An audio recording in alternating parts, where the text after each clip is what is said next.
Well, greetings and salutations, everybody. Welcome to the best damn movie-related show on the planet Earth, the John Campea Show, coming from right here on my YouTube channel. I'm, of course, your host, John Campea, and it is an awesome honor and privilege, as it is every day, to have you, our international friends, gather around as we talk about our favorite things in the world, movies, movie news, TV, streaming, all sorts of good things, and it's good to be back.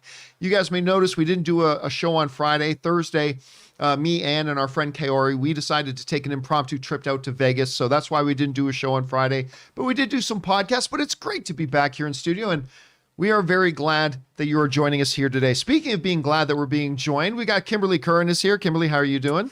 Good morning, my friends. Good morning. Good to have you here. And of course, manning the live chat, he's here. He's one Mr. Ray Ora. Ray, how you doing, buddy? Happy Monday. He's here. He's going to be in the live chat chatting with you guys as well. So you can fight. If you're watching the show live, jump in the live chat. You can talk to him. By the way, Ray. Yes. I got it. Oh, no. I got it. He got it. I know. He knows. I know what I want our bet to be now. Okay. So for those of you who may not know, Ray and I decided we were going to have a bet. I believe on November 29th, they're going to put out a third Spider-Man No Way Home trailer. That'll end with tickets on sale now. I believe November 29th there's going to be a new trailer.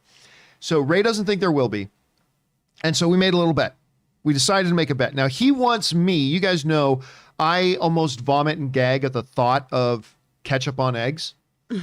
And so he wants me to eat some eggs with ketchup on it on the show. On the show. So that's if I lose. That's if I lose and there is no trailer. But Ray, I know what I want from you. And it is... Now, I haven't heard. No. So you haven't agreed to it yet. Yeah. He hasn't told me, but these are the terms. These are the terms. I will eat ketchup on eggs, and you, for one episode of the John Campea Show, have to wear this costume that I will order you from Amazon. that is just nasty. That is nasty that you want to see me in that. I'm just saying. That's... You want me to eat ketchup and eggs and almost vomit? Then if there is a trailer... Man, you see, you pick something where I actually have to think, how important is this to me? You want me to eat How ketchup on eggs? important is this to me? So you've got until tomorrow's show to decide if you accept the bet. You've got until tomorrow's show. So tomorrow's show, That's a lot of skin that's going to be showing. Well, I mean, Too much skin. I'll let you wear a regular T-shirt. Oh, you can man. wear a regular T-shirt if you want. Okay, I'll take the bet right now. You're gonna take it right now. I will take it right now. This is so important to me. Sony, if you're listening, please do not release it on the same day as the tickets go on sale. I need this. We need this. 29th. Bet is on imaginary handshake right here. Oh yeah, imaginary handshake. Here we go. So guys, on the 30th is when you can expect to see this vision, but with Ray Ora. Somebody Photoshop this for me. Put Ray in this outfit for me on Photoshop right now. No, because it's okay. Tutu Grande. I love that it's called Tutu Grande. Oh, and man. not Tutu for large sized men. Tutu Grande. That's what it is. It's the only one I could find, but that's the bet. All right. Listen, guys, we have a bunch of things that we need to cover here today. And so here's how today's show is going to go. As always, we break the show into two parts. The first half of the show, we're going to take some predetermined topics.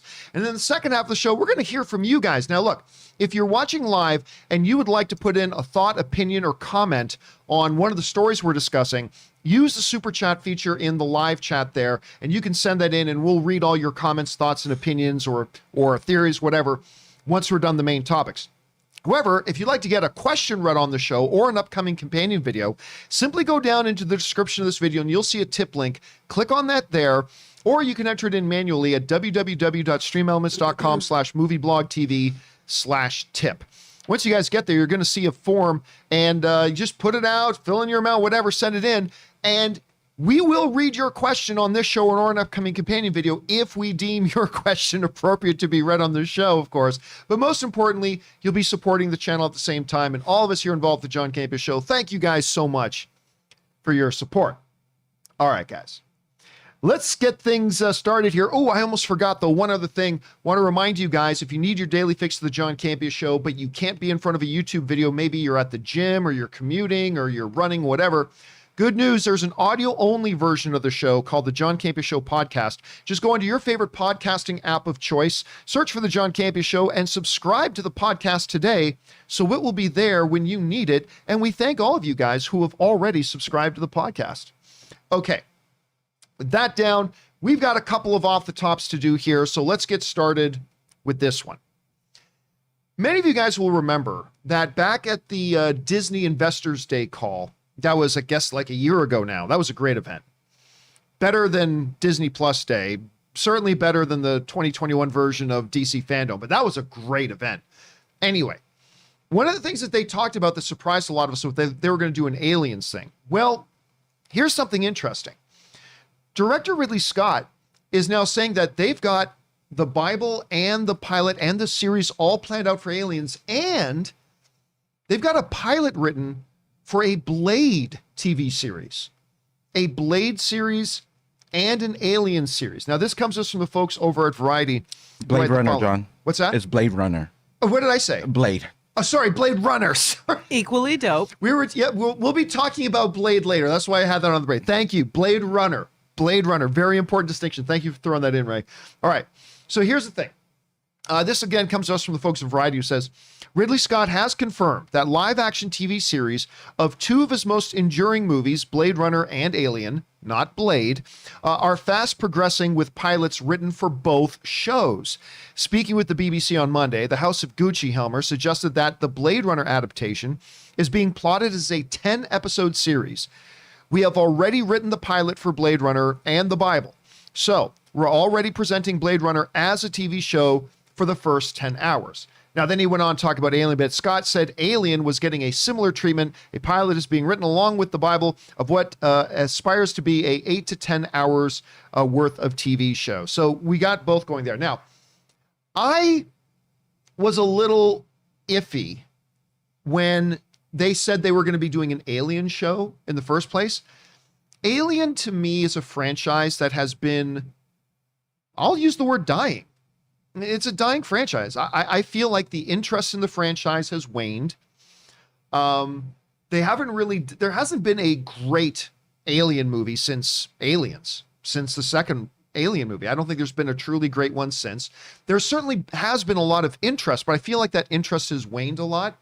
So I thought it was a very curious thing when they said they were going to do a series on FX, particularly one that says it's going to be based on Earth. So I don't know, maybe there could be something there. Blade Runner, I'm very confounded by. Blade Runner has a great mythology and background to it, but the reality is, despite the fact that it became an all-time cult classic, there wasn't a ton of interest in the first Blade movie when it was in theaters. Now, it became known, I'm not a fan of the first Blade movie. I know my friends look at me weird. Both Scott Manson and Robert Meyer Burnett look at me very weird when I say I don't like the original Blade movie, whatever. But I acknowledge it is considered one of the all-time classic sci-fi films. But then they did Blade Runner 2049, which I believe is a better movie. That movie's great.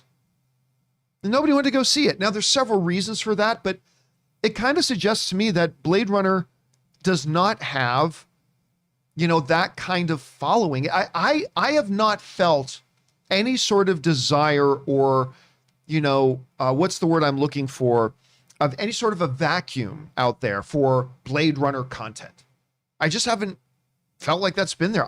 So when they say that we're developing this Blade Runner series, I'm like, okay, that's cool. I understand that's one of your most celebrated properties, but does anybody really care?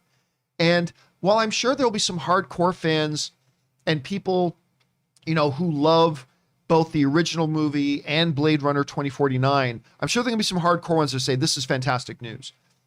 I just don't know that anybody's going to watch it. So I don't know, like, Kim, do you have any desire to see a Blade Runner series? Have you thought, like, what we really need is a Blade Runner series? I mean, I don't know. What do you think about that? I've never thought to myself, oh, we need to go there. But there's so much world building that can happen. I love what he did with Blade Runner 2049. Loved what it. What Denis Villeneuve did, yeah. Oh, God, so good. Beautiful. So good. And I as long as and it's hard if you're doing a TV show, if you're matching those visuals, it's just paintings. Like the whole time I was watching it, I was like, I'm just watching a movie, like this one painting, and I'm just watching the story go. If you have the visuals there and you can really dive deeper into that world, Why not? Why not? I thought Kay was such an interesting character, Ryan Gosling's character, and I think there's a lot there, but you have to find a way to pull in the people who aren't diehard fans from the first Blade Runner, which, by the way, how could you say that, John? How I know. can you say that? A lot of people get upset with me. I've never been taken with the first. I want to like it. I want to be like all the cool kids, but it just didn't work for me. Look, everybody's got a movie that everybody else loves that they don't. Blade Runner. I'll let you have this one. But I love Blade Runner 2049. Yeah, I love that one. Again, I just don't know if people are going to be interested in the show. I don't know. Question is for you guys. What do you think about this? I mean, there was obviously interest in the Alien series, even though I wonder how successful that can be. But Blade Runner is a surprising one to me. What do you guys think? Do you think there could be a big potential audience for this? Whatever you guys are thinking, jump down into the comment section below and let us know your thoughts. All right, guys. We'll do one more off the top, and that is this. You know, what's the next Marvel movie? That's what everybody always wants to talk about. I mean, the Marvel movies, the MCU movies are clearly the biggest things in the box office. They're the most important franchise to the theater industry right now. They all make money hands over fist, and they always certainly make more than the others out there. So everybody's always wondering, what's the next MCU thing? Who's going to be in it, and whatever. Now, one of the ones that they've been talking about for a couple of years now is Blade. Ever since Kevin Feige made the surprise announcement on stage and say, oh yeah, we're doing Blade, and they brought Mahershala Ali. That was the best moment ever. Multi-Academy Award winner Mahershala Ali comes out on stage and they say he's the new Blade. And then radio silence. Nothing for a long time. Now then which, you know what leads me to believe? It leads me to believe that the news was going to leak. That Marvel probably found out the news was going to leak and they decided to get ahead of it and say, you know, Mahershala, can we fly you down for this convention? We're going to make the announcement ourselves before it leaks. So we're going to get ahead of it. Because then there wasn't any news for a long time. Then there started to be a little bits of news about, they hired a writer and things like that. Well, we've now got another pretty tangible bit of information about the Blade, not Blade Runner, about the Blade reincarnation starring Mahershala Ali. And that is one of the coolest guys in movies today, Delroy Lindo, has apparently been cast to be in the new Blade. Now, nobody's confirming what he's going to be, but for now, let's take a look. This is what Deadline is saying here. Disney confirmed today that Delroy Lindo is joining the cast of the upcoming Blade reboot. He'll co-star opposite two-time Oscar-winning actor Mahershala Ali, who is stepping into the role of the titular character, a half-vampire, half-mortal hero. While Ali's casting was announced at Comic-Con in 2019, Lindo is the only other cast in the project since, though his exact role is unclear.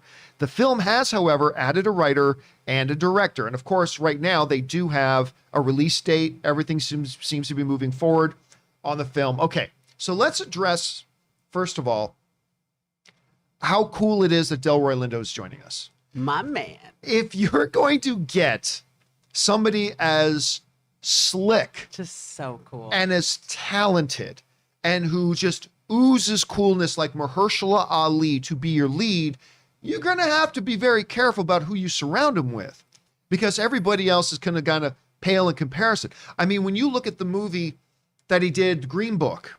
Yes, gosh. You can't just put anybody opposite him. You got to go out and get somebody the caliber of a Viggo Mortensen if you're going to have them acting alongside of a Mahershala Ali. And obviously, they had great success with that, won a ton of awards.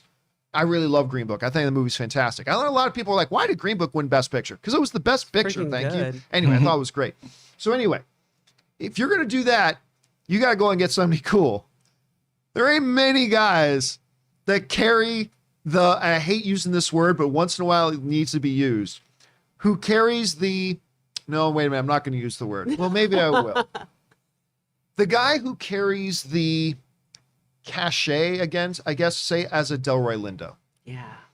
There's not many people who have the kind of screen presence. I don't even care if he's in something like some lame fluff movie like The Core. Do you remember The Core? I sure freaking do. Where they built a train to go to the center of the earth? Choo choo. Even in that, Delroy Lindo comes across as cool, right? So, I mean, it's just amazing. Of course, he should have, I can't remember, did he get an Academy Award nomination for Da 5 Bloods? I think he did. If he didn't, he absolutely should have gotten a nomination for it. He should have gotten a nomination for that. And then he's in that worst movie ever with the greatest cast, The Harder They Fall. Oh God, I hate that movie. It's the greatest cast, one of the greatest casts in years. A terrible, terrible movie. Anyway, everybody else loves it. But you're gonna put a Delroy Lindo in a number 1 in a Marvel movie, number 2 in a Blade movie, number 3 acting alongside Mahershala Ali. There's a lot to get giddy about here, so that's great. But it brings us around then to maybe arguably the bigger question, which is, who's he gonna be? Is he gonna be Whistler? Well, okay, no, so that's one thing, right? Some people have been speculating that maybe he's playing a Whistler. I think he'd be amazing. Would he be a great Whistler? Sure. Could he play what was it? It was Christopherson that played Chris Whistler. Christopherson. Yeah, in the Wesley Snipes version. So could he carry that kind of a role? Absolutely. And if we find out he's playing Whistler, I'll say great. So no. But I hope he's not Whistler. Really? Why? He's not talented enough to play Whistler. I'm Shut kidding. the fuck I'm up. kidding. No, obviously he is. I think it would be a wasted opportunity. No. Again, let me clarify here. If we find out he's Whistler, awesome. But I think it would be a little bit of a wasted opportunity. Because you make him the villain in this movie, and you have Delroy Lindo I'll give you facing off with a Mahershala Ali. Now listen, if he's Whistler, that's great. He'll do be wonderful. awesome. He's super talented. It'll be great. Him and Mahershala playing together, that'll be fantastic. But I just think you have an opportunity here with a Delroy Lindo and Mahershala Ali in the same damn movie, and you have them pitting off against each other. I'm having a hard time containing my enthusiasm here. I think this could be totally cool. Like really, really good. So anyway, Kim, just quick thoughts. What do you think about Delroy Lindo being in this? And do you think he's going to be a Whistler, or do you think he could be a villain? What do you think? I freaking love the man. I have been a fan since, I know he goes back further, but Crooklyn's one of my favorite roles his, absolute favorite roles. And I loved him in Ransom. I know he wasn't the lead or anything, but I just loved him as that agent in Ransom opposite Mel Gibson. I was so thrilled because he has this cool factor about him. He really does. His acting skills are so great. And it's just something about the man. Some people, it's like, yeah, that actor's hot. Yeah, that actor, he's really good. But there's just some like a Denzel Washington, like a Mahershala Ali. Delroy Lindo, there's something about this man that is just magnetic. I think he'd make a wonderful Whistler. I really want to see it. And yeah, we don't know much about Blade and how it's coming along. All I can say is it's coming along very, very nicely. My hope and my anticipation is rising as I hear more about the project. So yeah, it's pretty exciting. So first of all, just Marvel continues to do it. They keep adding incredible actors to their stable of talent that they've got over there. Delroy Lindo's the newest one. Anyway, question is for you guys. What do you think about Delroy Lindo joining the Blade movie? I think it's great, but maybe even more importantly, who do you think is going to be? I think the odds are on favorite is probably a Whistler. I would personally like to see him as a villain. What do you think it's going to be? Whatever your thoughts are, jump down into the comment section below and leave your thoughts there. Okay, guys. With that down and out of the way, let's now move on and start into our main topics today. And how do we select our main topics here on the John Campea Show? Well, it's really simple. You see, you guys come up with our main topics. Whenever you come across a big topic, issue, or story that you guys feel we need to cover as a main topic on the show, just go anytime 24/7 over to www.thejohncampeashow.com/contact. Once you guys get there, you're going to see a form. Fill it out with your topic or question. It's absolutely free. Hit submit, and then maybe, just maybe, you might see your submission featured as a main topic here on the John Campea Show. That down, let's get into main topic number 1. Kim, what is our first main topic today? All right, guys, this comes from Alan Swanson. He says, I want to know your opinion on studios potentially altering footage, such as what's being speculated for Spider-Man. In my line of work, if you false advertise, you get fined by federal and state. Now, granted, this is just the entertainment industry. But at what point are people just not going to trust trailers anymore? If we continue down this path, why not just not show scenes that don't involve characters that you don't want people to know about? I'm just beginning to not want to see trailers anymore because of this. All right. Thanks a lot for saying that in, Alan. And yeah, this is something that's been coming up a bit lately. Especially, I mean, this is a conversation that does come up every once in a while, like when something like an Endgame happens or whatever. And it's come up again because of the Spider-Man trailer. Now, look, we all saw the footage. We talked about it on this show in the Spider-Man No Way Home trailer. The second to last trailer, by the way, Ray. The second to last trailer. Oh. It's not the last trailer because that's coming on the 29th, Mr. Tutu. So, but we all saw the images, right? And we all know, okay, clearly there's stuff being edited out of this. And of course, the Brazilian version showed Lizard being punched in the face by an invisible man. And contrary to the popular belief that it's John Cena, it's probably not.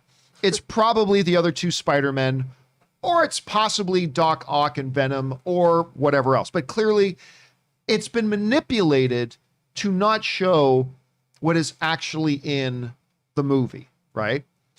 Which, again, what Alan is bringing up, it raises the topic and the question about, is it cool for these studios to, well, let's ask it a different way. Is it false advertising? Is it false advertising to manipulate and change the footage we see in trailers that does not actually reflect what we actually see in the movies? In this case, Spider-Man. You're advertising Spider-Man, and you're clearly advertising something that is not in the movie the way you're presenting it. I mean, I think we all agree with that.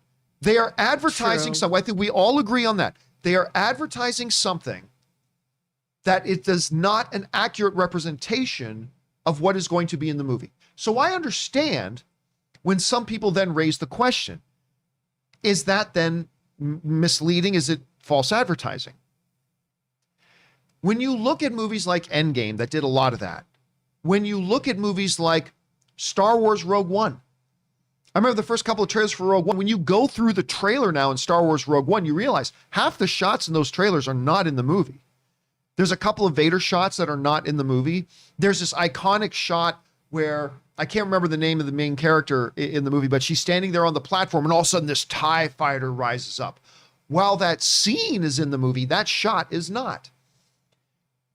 The two worst cases of false advertising to me, and we actually do an entire chapter on this in my movie. By the way, guys, my movie Trailers A Love Story, available now on Amazon. Go search for it and watch a great documentary on movie trailers today. That being said, there's a whole chapter in it that talks about trailers being misleading. The two worst cases to me, personally, of straight up false advertising are, number one, the Disney film Bridge to Terabithia. I don't know if you ever watched The Bridge to Terabithia. Yeah, I watched that with the kids. Yeah, okay, so here's the thing.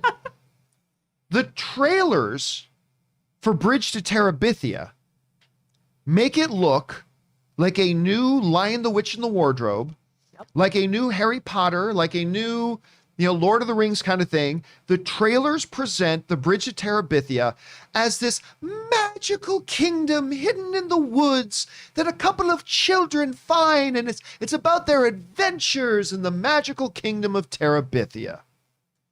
That's not what the movie is. It's not remotely what the movie is. Now listen, the movie's great. I like the movie very much. But that movie is about a socially awkward kid who finally makes a friend, and that best friend dies in a terrible, senseless accident. And then it's about that kid and the people in the town dealing with the grief that this innocent child died trying to swing across a creek or something. And there are moments where these two friends kind of create this make-believe place in the woods called Terabithia. But it's barely in the film. But the whole trailer, the whole marketing campaign for Bridge to Terabithia it's a story about this magical king. That's not in the movie. It's not what the movie is at all. And I remember when that movie came out, people were mad. Like, there were literally parents like writing and saying, I took my kid to this thinking we were just going for a fun, lighthearted, magical adventure romp in the thing. And I had explained death to my kids as we're driving home instead. I mean, it was anyway. So there's Bridge to Terabithia.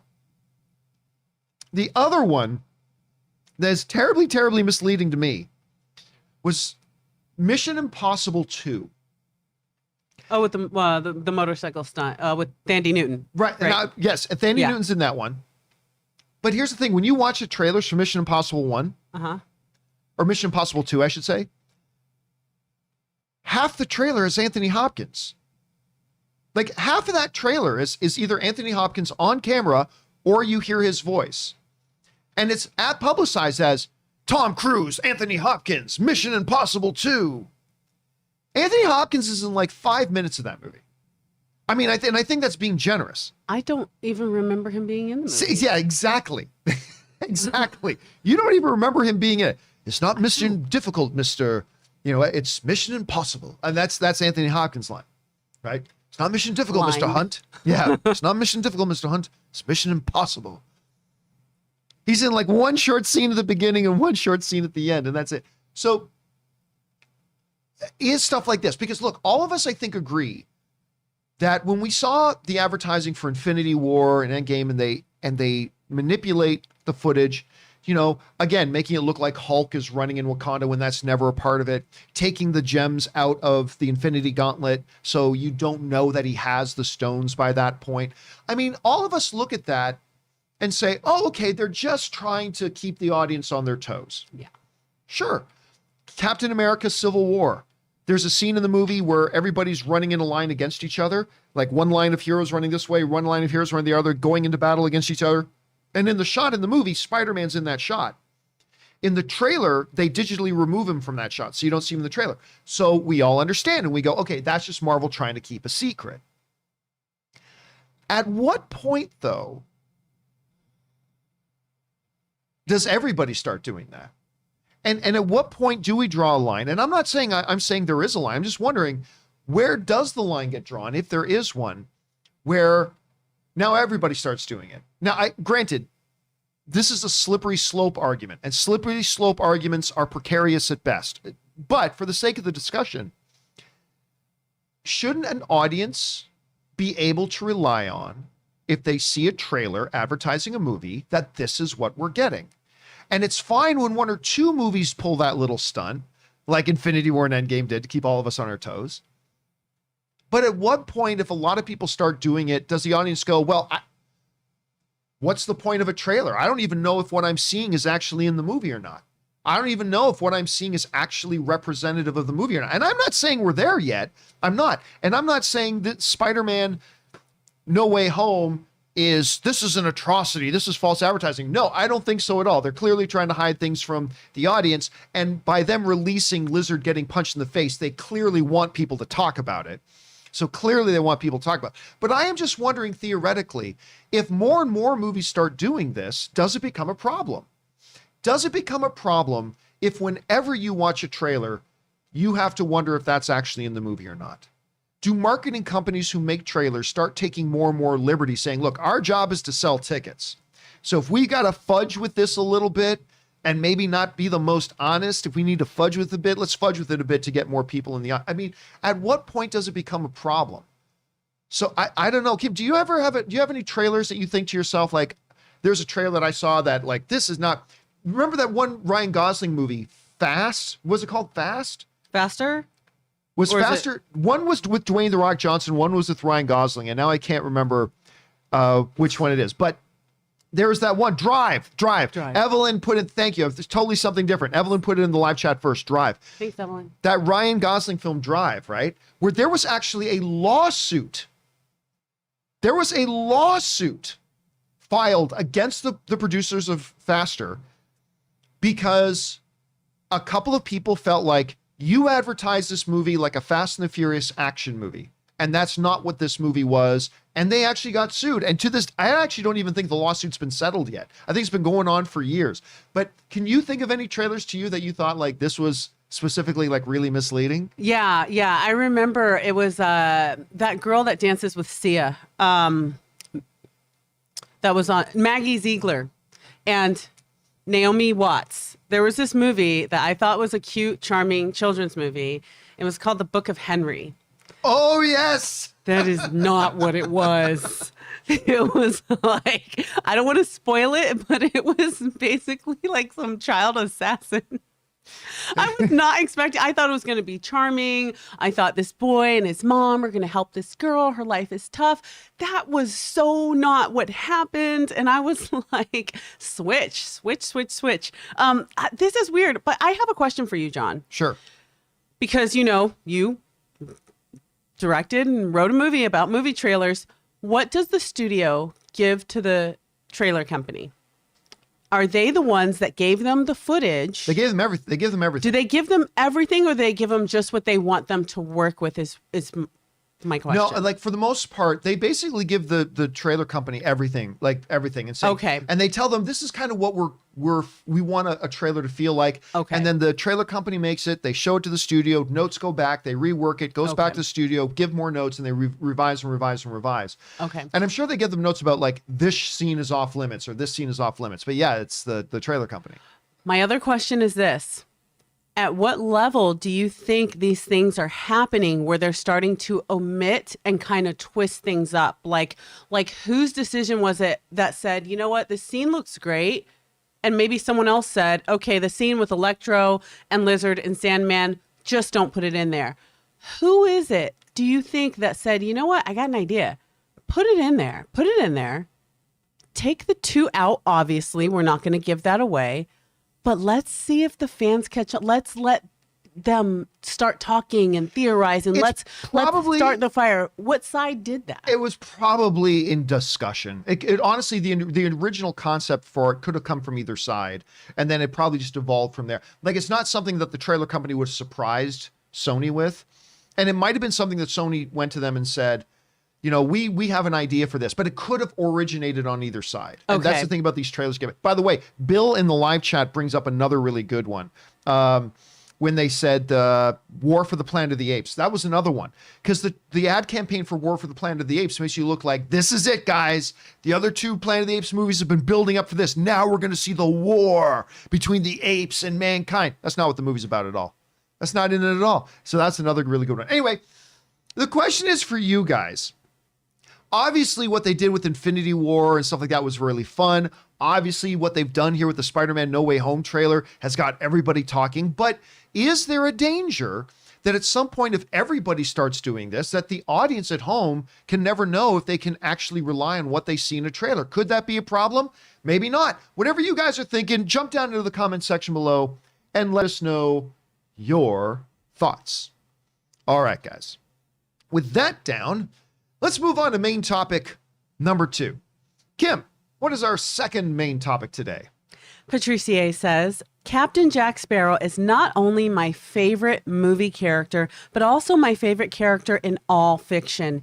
And a very large part of that is because of the natural charisma and talents of Johnny Depp and how he portrayed and created the role. Well, according to insiders, Disney is looking to make a new Captain Jack project without Johnny Depp's involvement. Even though it's rumored to be animated, should they not wait until the final verdict of Johnny Depp's trial before they decide to go ahead with this project and continue the franchise potentially without him? All right, thanks for sending that in, Patricia. Look, a couple things we should be pointing out here. There was a trial regarding Johnny Depp, and the court found and said explicitly that the allegations against Johnny Depp were true. There was a court. Now, there is another court case going on in the United States. And yeah, we'll have to see. It's going to be very interesting to see how that one turns out, to see if it turns out any differently. We'll have to wait and see how that one turns out. But there was a court case. It was litigated. And both the judge and the appellate level both said the allegations against Johnny Depp are true. Now, you can believe that or not believe it. Doesn't matter. There's another court case coming up, and it's going to be interesting to see how that court case turns out. But I think Disney was wanting out of the Johnny Depp business a long time ago. Because, look, there were things going on with Johnny Depp prior to anything with Amber Heard, that he was difficult to work with. He has substance abuse issues that affected his work. He wasn't very good at promoting and meeting his obligations to promote films and all this kind of stuff. And there were articles that were being written about it. And I'm not totally sure Disney wanted to be in the Johnny Depp business anymore anyway. So I don't think this court case, whether it comes back in Johnny's favor or against Johnny, I don't think it's going to affect anything either way, honestly. And we've talked about that ad nauseum already, so there's no need for us to cover all that again. What is indisputable, it's all subjective, but Johnny Depp is a terrific performer. When he is on his game, he is one of the world's finest. He's a tremendous actor. And what he did with Captain Jack Sparrow is unbelievable. I remember going into when the first Pirates of the Caribbean movie was coming out, I remember talking to friends and saying, this is one of the dumbest things I've ever heard. You're going to make a movie based on a theme park ride. How stupid is this movie going to be? And then I watched it. And I fell in love with the first one. Haven't loved any of the other ones, but I fell in love with that first one, due in big part to Johnny Depp's portrayal as Captain Jack Sparrow, which he had later said he basically modeled after Rolling Stones guitarist. Keith Richards. Keith Richards, which then was really cool. And later they brought Keith Richards into the movies as his dad, which I thought was absolutely... That was really funny. That was perfect. Now, of course, with everything going on, and of course, the stuff about his marriage and the litigation and all that kind of stuff, ultimately Disney dropped him from it and they decided we're not going to do this anymore. So what's happening now is this. A story has come out on the website Giant Freaking Robot. Now, Giant Freaking Robot is not, let's be clear here, is in no way, shape, or form Variety or The Hollywood Reporter or Deadline or Entertainment Weekly. They should not be looked at as a cornerstone of you can totally rely on what they break. They're not there. However, I will say this. Giant Freaking Robot, if I'm not mistaken, was founded and created by the same guy who founded and created Cinema Blend. And Cinema Blend was always one of my favorite websites. We still quote Cinema Blend. He's not there anymore, but I still quote Cinema Blend quite a bit when doing that. So anyway, they basically came up with this, and this is what they wrote. Disney is now developing, now they're saying they've got this from a personal insider of theirs, okay? Disney is now developing a Jack Sparrow solo project. This project will not include Johnny Depp. We can think of two possible ways that the Pirates of the Caribbean project may approach this. One example could be to have an origin story focused on a younger Jack Sparrow. This could take the presence of a new actor feel less distracting for the audience. A second possibility is that the new project could be an animated one. So just to clarify here, Giant Robot is saying that they have an inside source claiming Disney is working on a solo Jack Sparrow project that will not have Johnny Depp. And that raises two possibilities to Giant Freaking Robot. That number one, it could be about an origin story, in which case you need a new actor to play. Like, you couldn't be Johnny Depp anyway. I can't remember how old he is now, but he's approaching his 60s, if I'm not mistaken. So if you're going to do a young origin story of Captain Jack, you'd have to have a young actor anyway. That would solve that problem. The other option is that it could be an animated thing. Now, I wasn't initially going to talk about this, but the amount of messages people sent in about this was pretty overwhelming. Oh, wow. A lot of people wrote in about this saying, John, did you hear Disney's going to do a Captain Jack movie without? So I figure we should at least address this. All right. What do I think about the validity of this? I will say this. As I just alluded to, if they wanted to do an origin story of Captain Jack, then having another actor play that is neither distracting nor off-putting, because even if Johnny Depp and Disney were still holding hands and making movies together, you would assume they would need a different actor. So that's fine. Here's my problem with this story. Nobody would want this. Nobody wants a Captain Jack Sparrow movie for two different reasons. Number one, or a Captain Jack Sparrow project. Number one, people who are very pro Johnny Depp are not going to want a Jack Sparrow. All this will do is irritate an already itchy situation, right? Because you got a group of people out there who are, literally, Jesus himself could descend on a cloud with an iMac with video that he personally shot of Johnny Depp doing everything he's accused of doing, and there are people who will still not believe it. I mean, that's just the way it is. And those people are in no way ever going to accept any Johnny Depp less Jack Sparrow. On the other hand, people are really anti Johnny Depp Again, if Jesus descended on a cloud with an iMac and showed video showing Depp did nothing of what he's been accused of, they ain't going to believe it. And they want nothing to do with Jack Sparrow. They're done. They want to move past Jack Sparrow. They want to move past the whole Johnny Depp era. I am not saying that Giant Freaking Robot is lying. I believe they have been told this information. I just don't believe the information. A lot of times I get told information that I don't believe either. So I think because I cannot for the life of me think of any scenario in which an executive at Disney would say, yes, this is a good idea. There'll be a big audience for it. Now, I understand them moving on with the Pirates of the Caribbean world. I get that. They created a really vast world that you could have a lot of adventures in, and it doesn't have to focus around Johnny Depp. So there was the Margot Robbie one. There was the, what's the name of the actress who plays Nebula in Karen Gillan. Karen Gillan. There's the Karen Gillan one. There's the Margot Robbie one. They want to expand that world. I get that because it's a fun adventure world of Pirates of the Caribbean.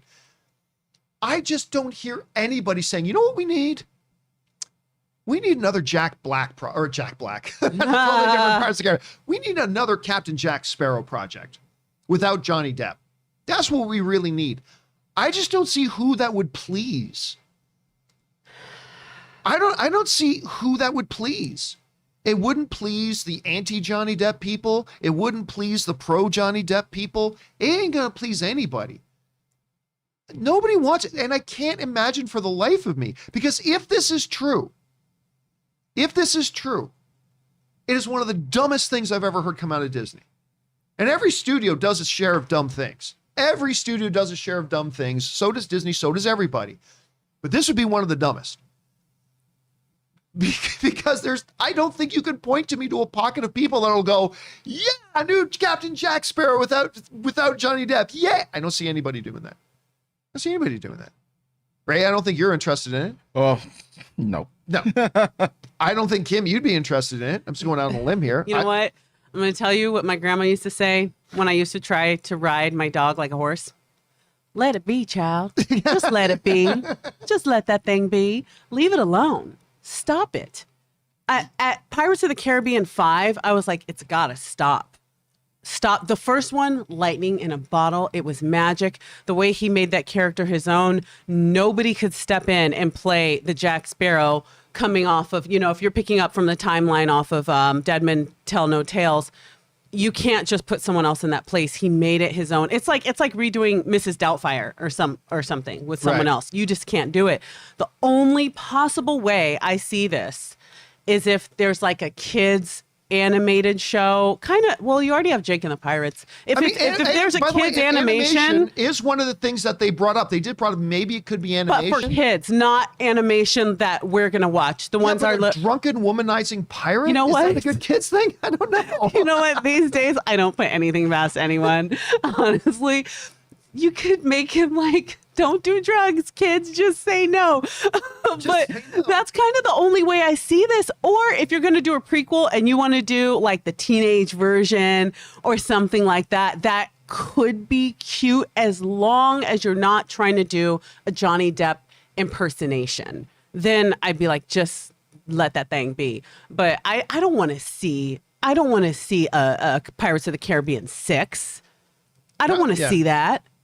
I mean, look. Stop where you are, sir. The last one still made money. I mean, not nearly as much money. It still made money. So, it is the movie business. So if they think they can make money, but I just don't see anybody. I don't see any money being made. Yeah. I don't see any money being made with another Captain Jack iteration that's not Johnny Depp. I just don't see how it makes any sense. I can't believe this story is true. I'm not saying the website's lying. I think they were told that. I just cannot believe that the studio would be that dumb. Anyway, question is for you guys. What do you think about this? Do you think it is possible, even possible, that the studio could be thinking that there would be an audience for another Captain Jack without Johnny Depp? I don't know. I can't see the pro-Johnny Depp people being for it. I can't see the anti-Johnny Depp people. I just don't see anybody liking it, but maybe I'm wrong. Maybe you have a different perspective. Whatever those thoughts are, jump down into the comments section below and leave your thoughts there. All right, guys. With that down, let's move on to main topic number 3. Kim, what is our third main topic today? All right, this comes from Sam Sprill. Greetings, John, Kim, and Ray. This past Friday, Tick, Tick, Boom dropped on Netflix, directed by Lin-Manuel Miranda. I loved the movie with the story behind Jonathan and all the musical pieces, especially the last song. Andrew Garfield's performance was great, as well as the amazing cast. I never thought he could sing like that. Did y'all enjoy the movie? Thoughts? All right, so yes. Tick, Tick, Boom came out, the first movie ever directed by Lin-Manuel Miranda. Of course, the guy behind Hamilton, the guy behind In the Heights. He's now directed a film, Tick, Tick, Boom, with Andrew Garfield, an actor I've been saying is criminally underrated. Mm-hmm. Andrew Garfield should have been nominated for an Academy Award for Best Supporting Actor in The Social Network. He was the human heartbeat of that movie. All the attention went to Jesse Eisenberg and to a little bit went to Justin Timberlake. But the real heartbeat of the movie to me was Andrew Garfield. And he should have been nominated for an Academy Award. I to this day, I still have no... Instead, they gave the Academy Award to Christian Bale for The Fighter, who is great in The Fighter, but he was not a supporting actor in that movie. He was a lead actor in that movie. They dumped him into that category so Mark Wahlberg could be in the lead actor category, making one less spot for somebody to get a well-deserved attention, and that should have been Andrew Garfield. I thought Andrew Garfield was a fantastic Spider-Man.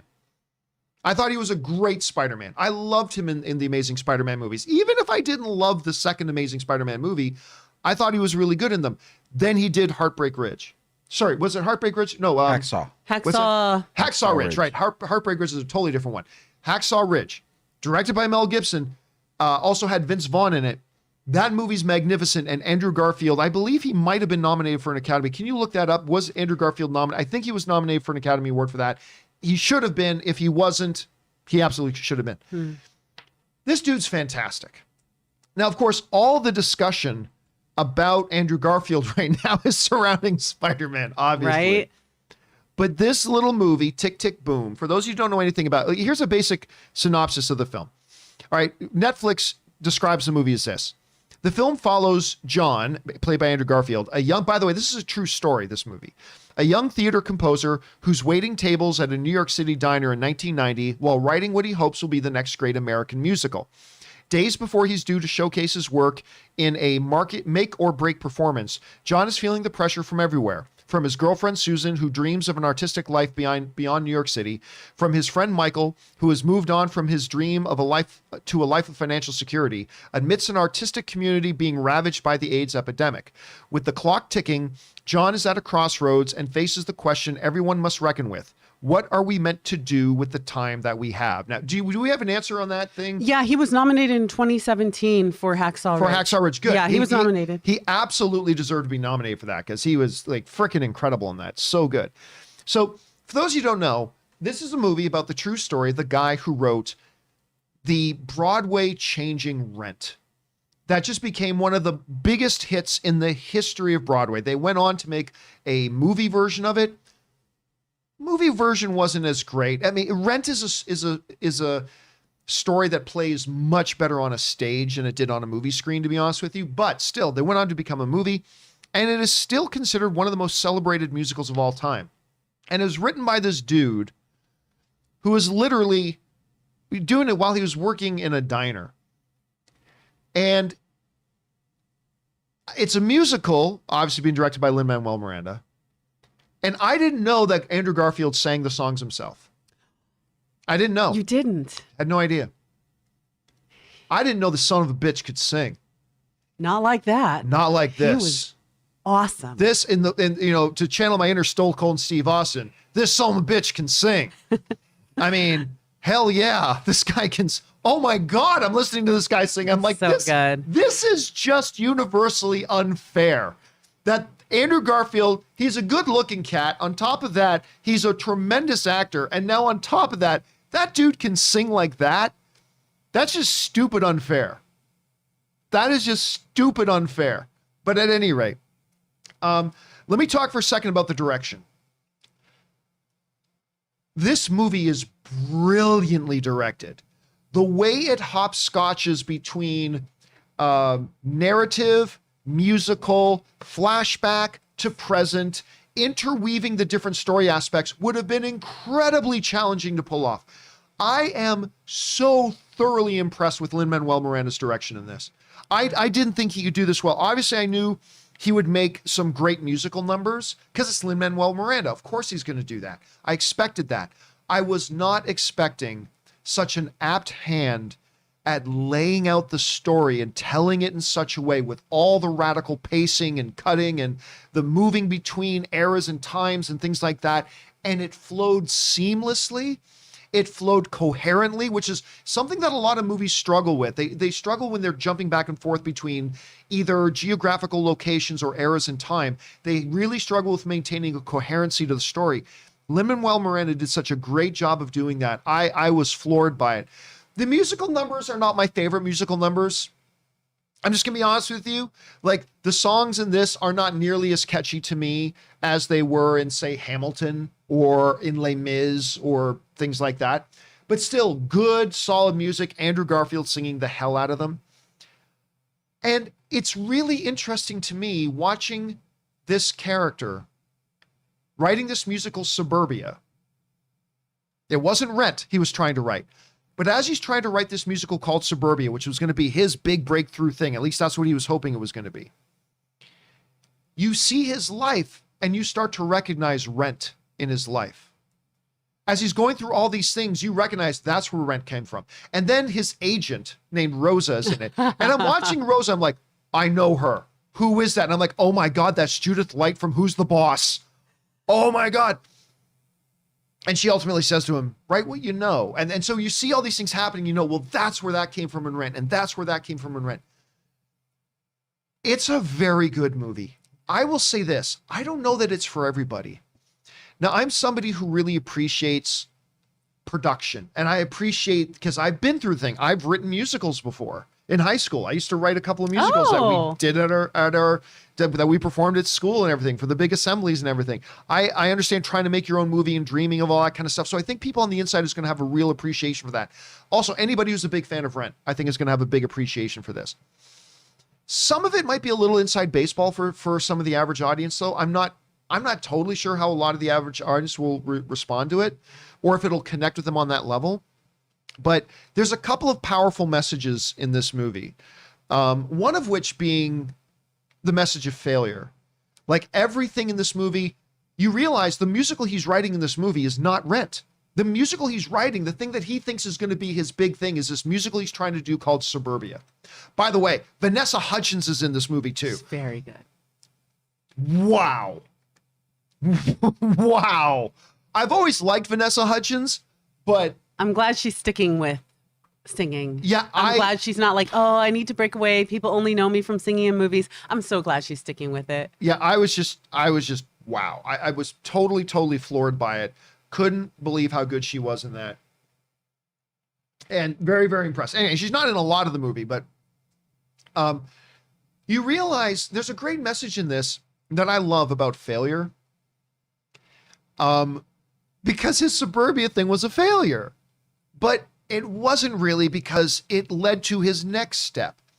And I love that. I actually got kind of teary-eyed thinking about that this whole thing that he worked so hard for, it apparently comes to failure, because none of us have ever heard of Suburbia other than the Steven Spielberg movie with, who's Transformers boy? Shia LaBeouf.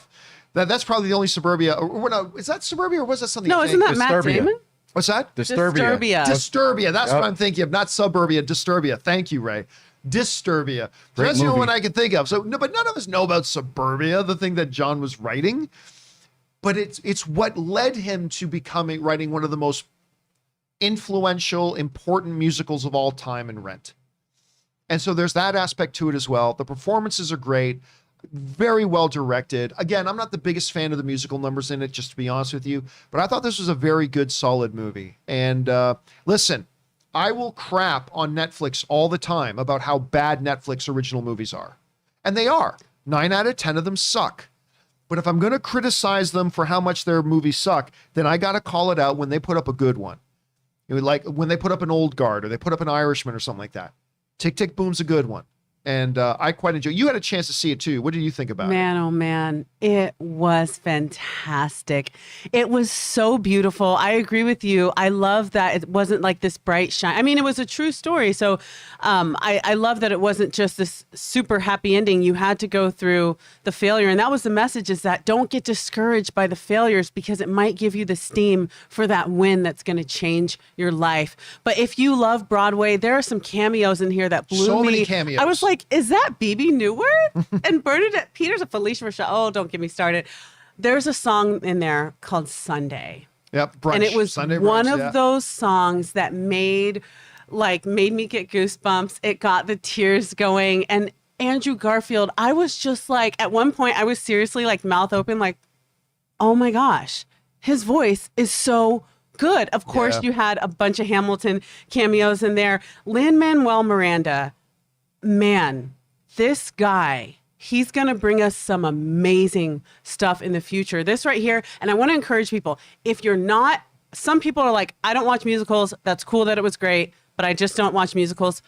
Just give it a chance. Just give it a chance. Try something new, because Andrew Garfield will blow you away. Fantastic. So I hope it gets nominated for something. It was just magnificent. I loved it. I will say this, though. I think there are probably a lot of people, like our very own Ray Ora, who I think there are a lot of people out there who are not big musicals people. Oh, there's a lot. And There's a lot. I'll be honest with you. I don't know if there's if you're a viewer who you're like, musicals aren't for me, I'm not sure this is going to be the one that changes your mind, because this is a very musical. Oh, it is. You know what I mean? Yeah. So if you're somebody that just you're not into musicals, I don't know that Tick Tick Boom is going to be the one that changes their mind.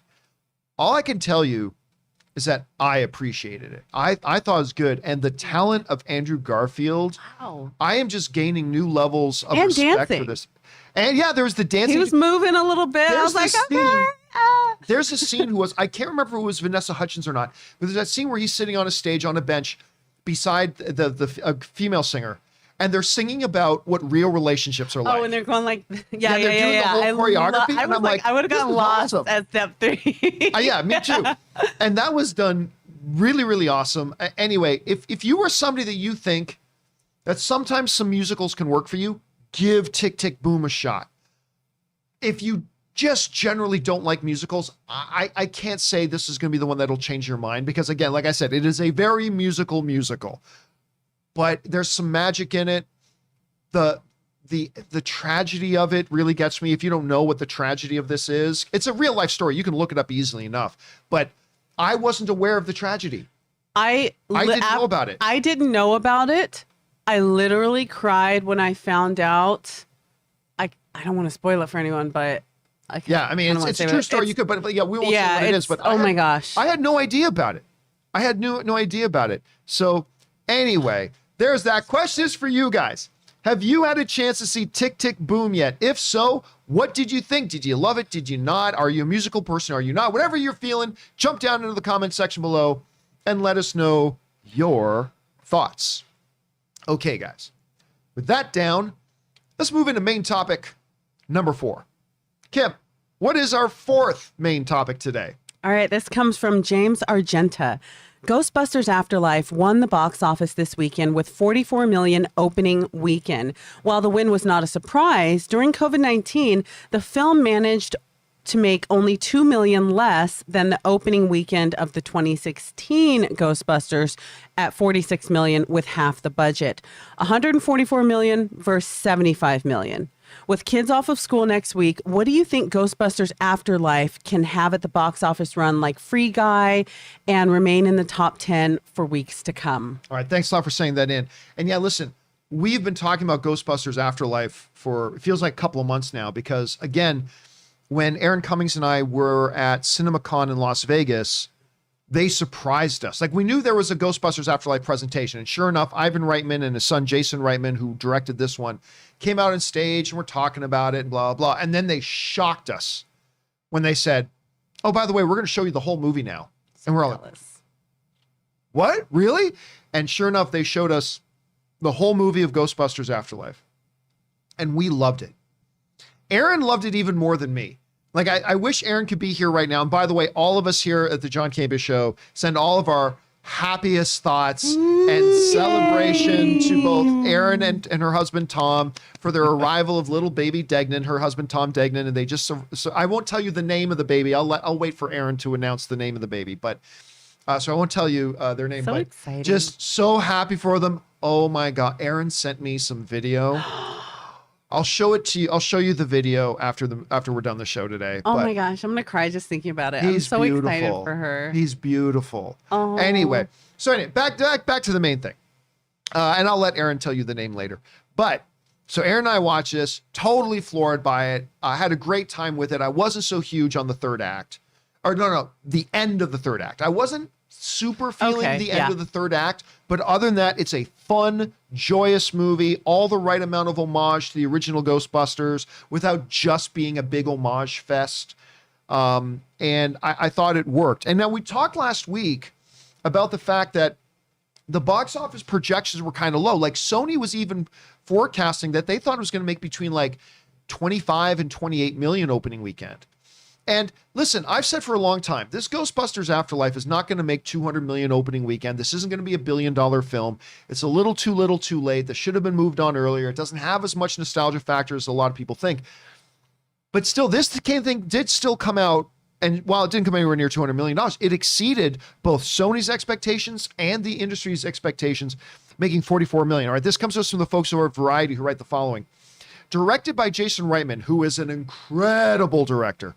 The latest installment of the Supernatural series is shaping up to be a win for the studio after it failed to revive the franchise years earlier. It should be noted that Sony's 2016 all-female reboot of Ghostbusters premiered to $46 million on its opening weekend.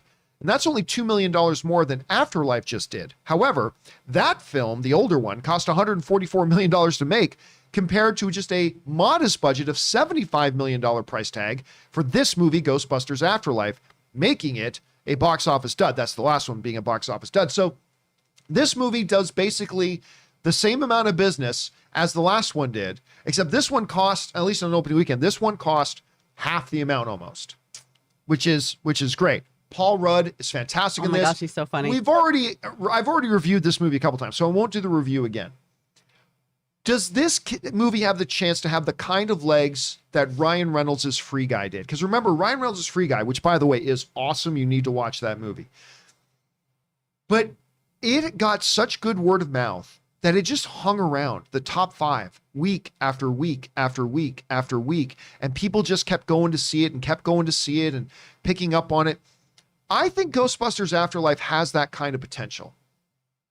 Because next weekend, I always forget, 'cause I'm not American, so you have to forgive me, but I believe this coming weekend is American Thanksgiving, That's right? correct, yes. It's not Thanksgiving, it's American Thanksgiving. Okay, we'll return to that. Real Thanksgiving, it's in October. But at any rate, so American Thanksgiving is this weekend, always a big movie-going weekend. And I think the strategy of releasing it now, we talked about this a little bit last week, of releasing this now, knowing it's going to get positive word of mouth and positive buzz. And the audience seems to really enjoy it. I think that will carry over into a big family weekend like Thanksgiving. And I think, because I also think next weekend is Encanto. So that's going to be a big family draw as well. But I still think you're going to see Ghostbusters Afterlife have some pretty good legs.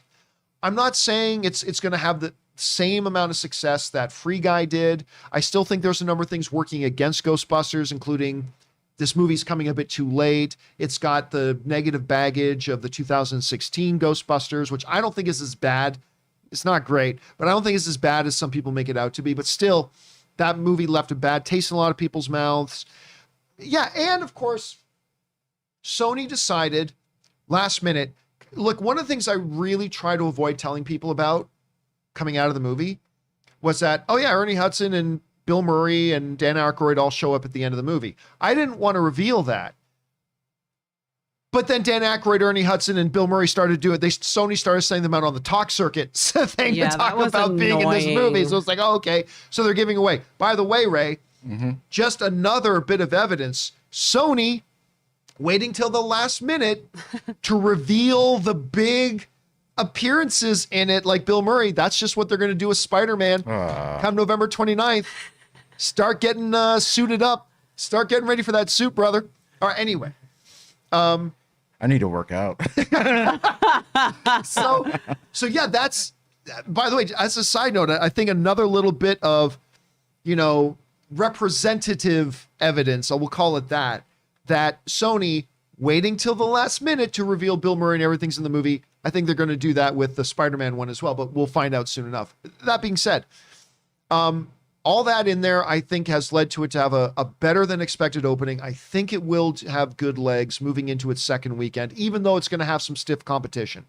It's going to have stiff competition, but I still think it's going to do pretty well. I think you're going to look at about a 50% drop. I don't think it's going to hit 60. I think it'll stay right around a 50% drop, which is a very, very healthy drop. So I think that's going to be really good for them, and we'll see how it goes. And guys, if you haven't seen this thing yet, do check it out. It's not as good as the original Ghostbusters, but it's fun. It's delightful. I think you're going to enjoy it. Jump over there and check it out. But for those of you guys who have seen it, what did you think about the new Ghostbusters? Did you like it as much as me? Maybe not as much. Whatever your thoughts are, jump down into the comment section below and let me know your thoughts. Okay, guys. With that down, let's move on to main topic number 5, shall we? Kim, what is our 5th main topic today? All right, guys, this comes from Box Office Fan. He says, "Hi, John. Well, Deadline is reporting Feige has said they are working on a top secret Marvel project with Scarlett Johansson that's not a Black Widow film. John, could this be the long-teased A-Force film? What do you think of this news? Also, glad Scarlett is sticking with Marvel after Disney threw her under the bus." What a mess that whole thing was. That was so embarrassing for them. What an embarrassment. Head in the sand. Keep Bob it there. Chapek so embarrassed the company with the way they botched the whole Scarlett Johansson thing, and it ended exactly the way I said it would end. Cha-ching. It's going to end with Disney writing a big old check to Scarlett Johansson. That's how I told you from day one this whole thing was going to end, and that is indeed how it's going to end. And that business is business. George Miller and Warner Brothers got into a nasty legal fight over Mad Max recently. But business is business. They settled that, and now they're doing more Mad Max together, more Mad Max World together, right? And so here we are with this. Yeah, Disney so botched the Scarlett Johansson thing. Like, you got to teach this in executive entertainment classes about how not to handle a situation. And it ended the way it ended, but fine. It's now in the rearview mirror. We're moving forward now. Now, recently, for those of you who don't know about this story, this actually broke on Friday. There was this big event held at by American Cinematheque, I believe, kind of honoring the career of Scarlett Johansson. And there was a big red carpet event, and everybody showed up to it. And Kevin Feige dropped a little bit of something at it, right? So this comes to us from Variety that writes this. Kevin Feige took to the stage to introduce the Black Widow retrospective, touting Johansson's contributions to the MCU as both the actor who embodied Natasha Romanoff for the last decade and a very, very smart producer. He also celebrated her work as a model for the expanding network of female characters that have followed her lead. Among other platitudes, Kevin Feige called Johansson one of the most talented, versatile, and beloved actors of our time. Then, the Marvel chief broke a little news. We already are working with Scarlett on another, not Black Widow related, top secret Marvel Studios project, Kevin Feige announced. Let's read that last part again. Then the Marvel chief broke a little news. We are working with Scarlett on another, not Black Widow related top secret Marvel Studio project, Feige announced. All right. This is interesting. Because I would say this. I would agree with the person who sent in the question. My first thought was going to be A-Force. Because we've heard both her, we've heard, why am I freezing on the actress from Creed who plays... Tessa Thompson. What's that? Tessa Thompson. Tessa Thompson, thank you. We've heard Tessa Thompson talking about this as well. We've also heard... I'm freezing on her name too, Canadian actress from Lost. And then she's in Ant-Man and the Wasp. She's Wasp in Ant-Man and the Wasp. And I'm forgetting... I can't remember. Child. Everybody in the live chat's gonna throw this in. Yeah. But good Canadian girl, by the way. Evangeline Lilly. That's it. Thank you. So Evangeline Lilly has also talked about this potential of an A-Force thing and whatever. Of course, A-Force in that scene in Endgame, as the big battle's going on, at one point in it, I think it was Captain Marvel had the gauntlet, or had all the stones, and then all the female heroes kind of gathered together for a big bull rush. How are you going to carry that alone? Yeah, that's right. She's not alone. She's not alone, right? It was a extremely fan servicey moment in an extremely fan servicey movie, but people got chills. I'll tell you, I got chills in that moment. I also, you know what gave me the biggest chills though? Aside from obviously Steve Rogers getting the hammer, that's God. Obviously the biggest thrill Best moment, right? ever in my But life. honestly, surprisingly enough, if you had told me about this moment in the movie, I wouldn't have guessed it would have given me chills. But it's the moment when Tony and Pepper are back to back, spinning through the air, firing off back to back. I got chills. That moment should have been 10 seconds longer. It was a little too short. It was I wanted a little to see short, more. I wanted to see more. Because that's one of the only comic book movie romances I've ever liked is Tony and Pepper. I love that relationship. Love it, love it, love it, love it. That and Makari and Druig now from Eternals. I love that one too. I shipped that one. But that was great. That was fantastic, all that kind of stuff. But that was the A-Force thing that everybody talks about, right? When we see all the female heroes. So there's been a lot of talk about maybe an A-Force movie. So my thought directly went to that as well, that this could be A-Force. But let's take one more look at what specifically Feige said, right? We are already working with Scarlett Johansson on a not Black Widow related. Like, he didn't just say it's not a Black Widow movie. Because if it's just not a Black Widow movie, then it could be A-Force. It could be something. Captain America Winter Soldier is not a Black Widow movie, but she features prominently in it. Feige specifically said here, it is not Black Widow related. So I guess there could be some wiggle room there that he might still be talking about A-Force, or maybe she's not an actress in it at all. Maybe she's just going to act as a producer on a project. Maybe what, I don't know. You hear this. What do you think he's talking about when he says Scarlett Johansson is already working with us on a non-Black Widow related thing? Is it just a little misdirect? Could it be Black Widow? Could it be A-Force? Think she's just going to be producing? Do you think she's going to be acting? Do you have any guesses right now what you think it could be? I think we're done with Black Widow. I think we're totally done with Black Widow. Her exit was tragic yet beautiful, but it was one of those endings where it's like, it's done. It's done. I don't know. I was thinking at first, but honestly, I think Black Widow, we are done seeing her totally and completely. Unless you're going to have any flashbacks with Hawkeye, you know, as we see Helena going and, you know, dealing with that like we saw in the end credit scene. By the way, just throwing out there, I think there's a 30% chance in the Hawkeye series that starts this week that we're going to see a flashback with Hawkeye and Black Widow. Yeah, I give it like a solid 30% chance for that. Yeah. I think we might go a little bit more into Budapest. Yeah, you know, I agree. just as a memory, you know, as he gets into the holidays and looks at the Christmas tree and remembers his dear friend. But honestly, I don't know. But I'm really excited that Kevin Feige is sticking with her. I'm really excited that she is still sticking with Disney. I think they're a great pair if they could behave themselves. Yeah, so I don't know. We'll see. Guys, question is for you.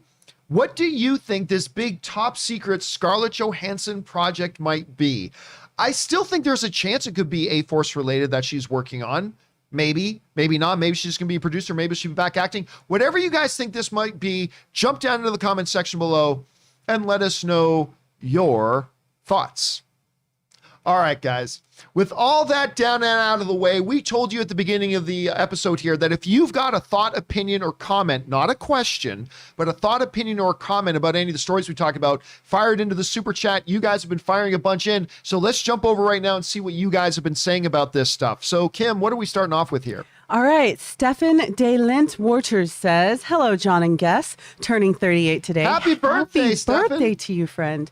Love having my birthday during Thanksgiving week. Always good movies around to celebrate with. Absolutely. That is one of the cool things when there's that's one of the cool things about Christmas time as well. Always a lot of movies to go out and see with your family and friends on your birthday as well. So that's awesome. Happy birthday to you, man. All right, what's next? All right, another super chat from our friend Stefan. 2021 is the year of Lin-Manuel Miranda for me. This year alone, he worked on Tick, Tick, Boom, In the Heights, Vivo, and Encanto. Love his music. You listen, I hadn't thought about it, but you're right. In the Heights was an unmitigated failure at the box office, but the movie I thought was great. I really liked In the Heights. He's just he directed Tick Tick Boom, and his music is going to be in Encanto. I didn't think about something, but you're right. This is kind of shaping up to be the year of Lin-Manuel Miranda. All right, what's next? Casey Mack says, I feel like not having Johnny Depp as Jack Sparrow is like not having Harrison Ford as Indiana Jones or having Wolverine without Hugh Jackman. I don't disagree, but we can have another Indiana Jones without Harrison Ford. We can have another Wolverine, and we are going to have another Wolverine without Hugh Jackson. Yeah, you can totally do it. It's totally fine. I just don't think anybody wants it. I mean, that's the thing. It's a kind of different situations a little bit. I just don't know that anybody wants it. So, yeah, I mean, color me a little bit pessimistic, I suppose, but that's just kind of the way I see it. All right, what's next? Unbeatable says, just cast Michael Bolton to play Jack Sparrow. That was the funniest thing ever. Have you seen that? Have you seen that one? That was so freaking funny, that SNL. It was Lonely Island Boys, yes, it right? was. It was God, absolutely funny. Lonely Island. That was so freaking funny. So I love it. This is the tale of Captain Jack Sparrow. If you guys have not seen Michael Bolton and Lonely Island Captain Jack Sparrow music video, you absolutely must go and look it up because it is hilarious. It is absolutely hilarious. You must go and check it out. So yeah, there's definitely that. Okay, what's next?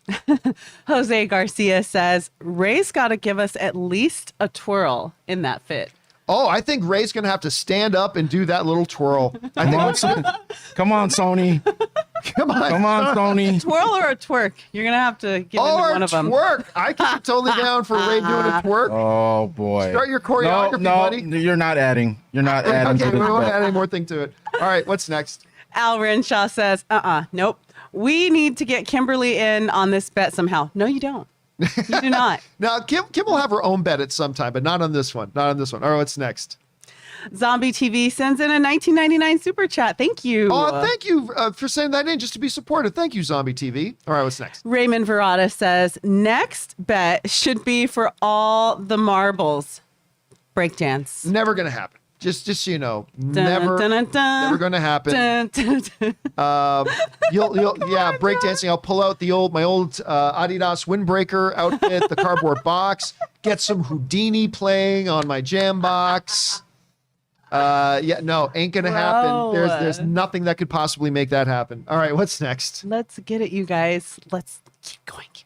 Sidious Swift sends in a super chat and says, I'll definitely be tuning in for Blade Runner series. The audio, visual, and general aesthetic is for me what gives 2049 and the original an amazing backdrop for what I hope is an amazing story. I agree. Like visually, they're both stunning. I just don't know that a TV series is going to get that kind of budget to actually make that same visual immersion that those movies had, particularly Blade Runner 2049. I just don't know that it would look the same, but if it is, it would definitely be worth looking at, no doubt. All right, what's next? James Argenta sends in a super chat and says, my prediction, Lindo will play Marvel villain Dracula and will have a cameo in Moon Knight. I don't see him having a cameo in Moonlight, and I don't know that you jump to Dracula right in the first Blade movie. Like even in the Wesley Snipes one, they waited to the third Blade movie to go there. So I don't know. It's a possibility, yes, but I don't know. All right, what's next? Al Renshaw says, I can't wait to see Campea eat ketchup on eggs. Also, John, we need you to release a photo of you in your breakdancing outfit. Hashtag I stand with Ray. It ain't going to happen. It's not happening. I'm telling you, there is going to be a trailer on November 29th. There's going to be a trailer on November 29th. It's going to happen. I feel it in my bones. It's going to happen. I have no 28th opinion. or the 30th, please. Let's release it on those days. I mean, Don't do it on the 20th. I have no opinion. I do not want to be a part of it. we'll find out on the 30th. We will find out. All right, what's next? Dante Sarachia says, Delroy Lindo as Dracula. That's becoming a popular idea. All right, what's next? Milo Murphy says, I think Spider Monday is based on Cyber Monday. I have no idea. I don't know when the day. Ray, you're more in tune with like Black Friday deals and Cyber Monday. Is that when it happens? Is that Cyber Monday? Cyber Monday isn't the following Monday. It's the following Monday. Right. Okay, did not know about that. All right, what's next? Okay, Unbeatable says, waiting on Doc Ock and Electro to have Tony Stark beef. I mean, that is one thing that they really do need to move away from. Every one of Tom Holland's villains have been people that have been mad at Tony Stark. So it's kind of time for them to move away from that. By the way, the 29th is a Monday, right? Can you double check on that, Ray? But I think November 29th is a Monday. I think so, because today's the 22nd. All right. Sam, Let me put this on your radar, though. Yeah, it's a Monday. Okay. If you look, now granted, this movie is technically a Sony film, but Marvel is the production company behind it. Disney runs Monday Night Football. On a couple of their big releases, they have released new trailers for Star Wars films and for MCU stuff during a Monday Night Football presentation. This coming Monday, it's a Monday. It's Monday night. Not only will they release a new trailer, it'll be released during Monday Night Football. They've done it before, and it will end with just the way that Star Wars movie one did, with tickets on sales now, and sell all the tickets. Ray, you start getting ready for that tutu, brother. Yeah, you can bring the ingredients for ketchup on eggs if you want. You can get ready to bring them over on the 30th, but I don't think you're going to need them. Man, it's becoming the worst idea ever. Evidence is stacking up. All right, what's next? Sidious Swift says, John, I hate to break it to you. I have seen No Way Home. It was Iron Man suits that were edited out a la Iron Man 3. Iron Man saves the day again. It would just be like these movies that Tom Holland needs Tony Stark to save him again. All right, what's next? Sam Fisher says, what counts as a new trailer? A whole new trailer with completely new footage, or the same trailer with just Andrew and Toby in it? If they do this Monday night thing, it's going to be a new trailer. But I would still consider that, even if they did just that would still count as a new trailer. They're dropping a new spot. If you got new footage in it, which this would technically be new footage, it's a new trailer. All right, what's next? Bobby Jackson sends in a super chat and says, if Ghostbusters can make over 40 million opening weekend, then I can't discount that interest hasn't waned for Alien or Blade Runner. Again, 40-something million exceeds the expectation, but it is still representative of the fact that Ghostbusters is not as big of a property as it was. That if you had done this Ghostbusters movie 15 years ago, 10 years ago, I think it would have done better. So even though it exceeded expectations and they made it for a reasonable amount of money, that's good. But I don't think that bodes well for Blade Runner or Alien. Again, I'm not saying those are going to flop. I'm not. I'm just saying I have questions. I have serious questions about it. All right, well pointed out, Bobby. All right, what's next? Kevin Callison's in a super chat to support. Thank you, Thanks, Kevin. Red Hood says, if they show Toby and Andrew on Monday, I'm day one. I think at this point, it's not a big deal to show or tease them. It's not. And again, like we said, Sony just did this with Ghostbusters. They just revealed in the final week leading up to the movie, oh, by the way, Bill Murray, Ernie Hudson, and Dan Aykroyd, they're all in it. And they let that out. That would follow suit here. I agree. Listen, they purposefully let that footage of Lizard getting punched by an invisible force. They purposely put that in there. That wasn't oops, we had no idea we left that in there. Oh, my stars and garters. What did we do? No, they knew. They knew. And when they do release it and they drop, and you see Andrew and Toby in it, and then tickets on sale now, if you have anything you have to do on the internet that day, I hope you've already done it, because the internet's going to crumble. Ticket sales, be ready in queue right away, because ticket sale outlets are going to start crashing. They're going to sell all the tickets. I am afraid you heard me say they're going to sell a lot of tickets. What I said is they drop a trailer like that, particularly if it's on Monday Night Football. I don't know if it'll be on Monday Night Football, but they drop a new trailer on the 29th and they flash Andrew and Toby in it. It's all the tickets. They're all gone. They're all gone. And I think it's coming. I don't know that it's coming, but I think it's coming. All right, what's next? Ben Rayner says, well, TV spots for No Way Home have started. Saw 5 different ones this morning on YouTube. Not complaining, just saying. Yeah, they've already, in true typical both Sony and MCU fashion, they've started releasing a huge amount of new TV spots, all very similar to each other, each with something a little bit unique in it. One of the shots that was really cool was you see Doc Ock throwing Spider-Man around, but then Spider-Man's iron legs come out and pull him out, and then Doc Ock looks at his arms and says, "It looks like we have a little competition," which I thought was really, really fun. That was a cool spot Oh, I in there. haven't seen that one. But then it looks like ultimately Doc Ock wins the fight, because it looks like from the TV spots, it ends with him having Peter completely wrapped up and like he's getting ready to kill him. And then the mask comes off and he goes, "You're not Peter Parker." And Tom going, "I am so confused right now." It looks like a lot of fun. But yeah, they have started dropping a lot of TV spots, all building up to November 29th with a new Spider-Man No Way Home trailer will debut. All right, that's my guess. All right, what's next? TechFin says, great show, John. Keep it up. Hey, man, it's always nice when people want to send in comments like that just to be nice and supportive. Thank you, dude. Appreciate that. What's next? Kyle Benner sends in a $9.99 super chat. Thank you, Kyle. With Spider-Man already existing in Tobey and Andrew and Morbius and Venom versus, if Spidey leaves the MCU, I'm curious where he would go if all options already have their own Spider-Man. Just to be clear, we don't know that Spider-Man exists in Venom's universe or Morbius's universe. But John, there's a mural on the... It doesn't matter that there's a mural on the wall. That could have just been a cute little Easter egg. It could have been anything. So it doesn't necessarily mean anything yet. If there was already a Spider-Man in the Venom/Morbius verse, by the way, we'll know a lot more soon. That's all I can say. We'll know more soon. Everybody will know more soon. But if there was a Spider-Man in that universe, you would think it would have been mentioned at this point, and it hasn't been. So I don't know that there is one in that universe yet.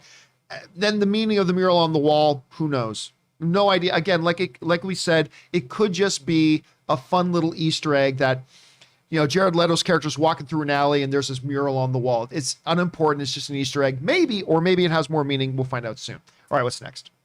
Okay, Fusili Boys says, new role involving Johnny Depp character. Chalamet has entered the chat. Hey, listen, if you are going to do a live action Captain Jack and you're going with the younger Captain Jack, look, X actor and X role and everything, but Chalamet is the next Daniel Day-Lewis, in my opinion. I still think it's a terrible idea. He's the first person I thought of when we thought of like, oh, could they be coming from a younger angle, a standalone film? Right. Chalamet's the first person I thought of. Hey, again, I think the whole thing's a terrible idea, and I can't imagine anybody at Disney thinking this will work. But if you're going to do this bad idea, that would be the best thing to do in the bad idea, is casting Timothée Chalamet in that. But yeah, so there's that. All right, what's next? Great minds, Fusili. Sam Fisher says, and Paul McCartney was his uncle. I think he's talking about in Pirates. Did Paul McCartney make an appearance? Little cameo. I can't remember now. There have been so many. I think he did. Yeah, he probably did. I just don't remember. So many of the Pirates films are so forgettable that it is what it is. All right, what's next? Xavier Black Wiley says the same studio that won't recast T'Challa after one movie will we pass Captain Jack after 5? What sense does that make? Well, I mean, to be fair, those are two very different scenarios. Right? Johnny Depp didn't pass away. Yeah, Johnny Depp didn't suddenly and tragically pass away. I mean, that's a totally different situation than that. Now, I still think it's a mistake that they're not recasting T'Challa. I totally believe they should recast T'Challa. I think that's how you honor the memory of Chadwick Boseman, to keep his legacy going. But they're not. Fine. But yeah, I don't think you can compare the two situations. They are very, very different sets of circumstances. All right, what's next? Mike Hill says, I like the Dracula idea for Delroy Lindo. I think you're going to find a lot of people kind of like the idea, Mike. I mean, we've already heard from several of you in there. Again, I just feel like it's too early to go Dracula, but maybe. I mean, he is probably going to be Whistler, but I just like the idea of Delroy Lindo facing off of Mahershala Ali. I just think that could be really cool. All right, what's next? Al Renshaw says, Garfield actually spent a year to learn how to sing and play piano. He said this in interviews. He was amazing in Hacksaw Ridge. Yeah. I'm going to tell you right now, he sang before last year. You don't become that kind of a singer. He did say he sang before last year. Because you don't get that good. If that was true, everybody can be on America's Got Talent. I think he just tuned his instrument, but he did, because he was talking about his mom, and it was very touching on the Today Show. But he did say that he has a lot of prior experience. All right, what's next? Max Papineau says, hey, John, the whole Jack Sparrow solo project reminds me of what Lucasfilm did with the Han Solo movie. No one wanted it, and it made very little money. Yeah, I mean, obviously for different reasons. I mean, I can remember when they were making Solo, I said, why would you make a Solo movie right now when you just had a Star Wars movie with Harrison Ford as Solo in it? It made no sense to me. The movie ended up being pretty good. I mean, I like the movie. But yeah, I just can't see it being real. I just can't see it being, I can't see people at Disney being that dumb. All right, what's next? Norwegian Kryptonian says, all for a new Pirates movie. But Jack Sparrow is to me like Ace Ventura or Austin Powers, very tied to the charisma of the actor portraying them. It is. I mean, it's the same thing with like, look, I believe all actors are replaceable. I 100% believe that. I 100% believe all actors are replaceable. All directors are replaceable. Somebody out there can do the job as well or better. There are some actors and role combinations that make it difficult to imagine, though. And particularly when they're tied to that actor is the one that gave the life and the personality of the character. Tony Stark being played by Robert Downey Jr. Yeah. Robert Downey Jr., obviously working very closely with Jon Favreau, they came up with what this Tony Stark was going to be like. And then he embodied that. Ryan Reynolds as Deadpool. Deadpool's always been written a certain way, but it was something about Ryan Reynolds, the way he gave that character what it was. And certainly Johnny Depp as Captain Jack Sparrow. Again, every actor can be replaced, but some are harder than others. And this is one of those situations that would be very hard to do it. So, yeah. All right. What's next? Rusty Whitey says, I love Rent. I agree with you about the songs, except for the first song, 3090. I've been listening to it on repeat. It hits me hard because I'm also approaching 30. The song felt like a personal attack. Love the movie. Yeah. And by the way, Rusty sent in like a $20 super chat. Thank you, Rusty, for supporting us on that level. Yes. The opening musical number is this thing called 3090, which is basically a song about I'm turning 30, because he's lamenting the fact that all of his favorite, like, composers and people all already had their big hits and everything by the time they were 30. And here he was turning 30 in a couple of days and he hasn't accomplished anything yet. And it's turning 30 in 1990. So the song's called 3090. It might be my favorite one. That or the Real Relationship song might be my favorite one in it. But again, overall, I'm not going to be driving my car putting on the songs from Tick Tick Boom in my car. I'm going to get Sunday. And I'm going to belt it with the windows up because she can't sing. Greatest Showman. But I will be belting that for weeks to come. Greatest Showman is one I can put on and listen to every song. Want to go? Yeah, that's as far as it goes, people. But I don't know that I will do that for Tick Tick. Can you sing? I sang lead in a band for a few years. Oh, that's right. Yeah. We talked about that. But I'll tell you right now. Like, can I pick up my guitar and sing Are you a a song? secret Yes. Michael Bublé or like? No, I can't. Like, for instance, I can't sing as good as Andrew Garfield. Like, I sing. Like, I'll pick up my guitar and I've played concerts, but I can't sing as good as Andrew Garfield. Ray sing? Sing. Oh, no. Ray. Can I get a song and a dance? Ray is like the Filipino Andre Bocelli. No.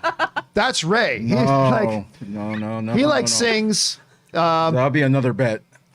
We pray that life be kind and help us on our way. I walk into Ray's house every once in a while and he's there just belting out some Pavarotti and Bocelli and things like that all the time. Don't believe that.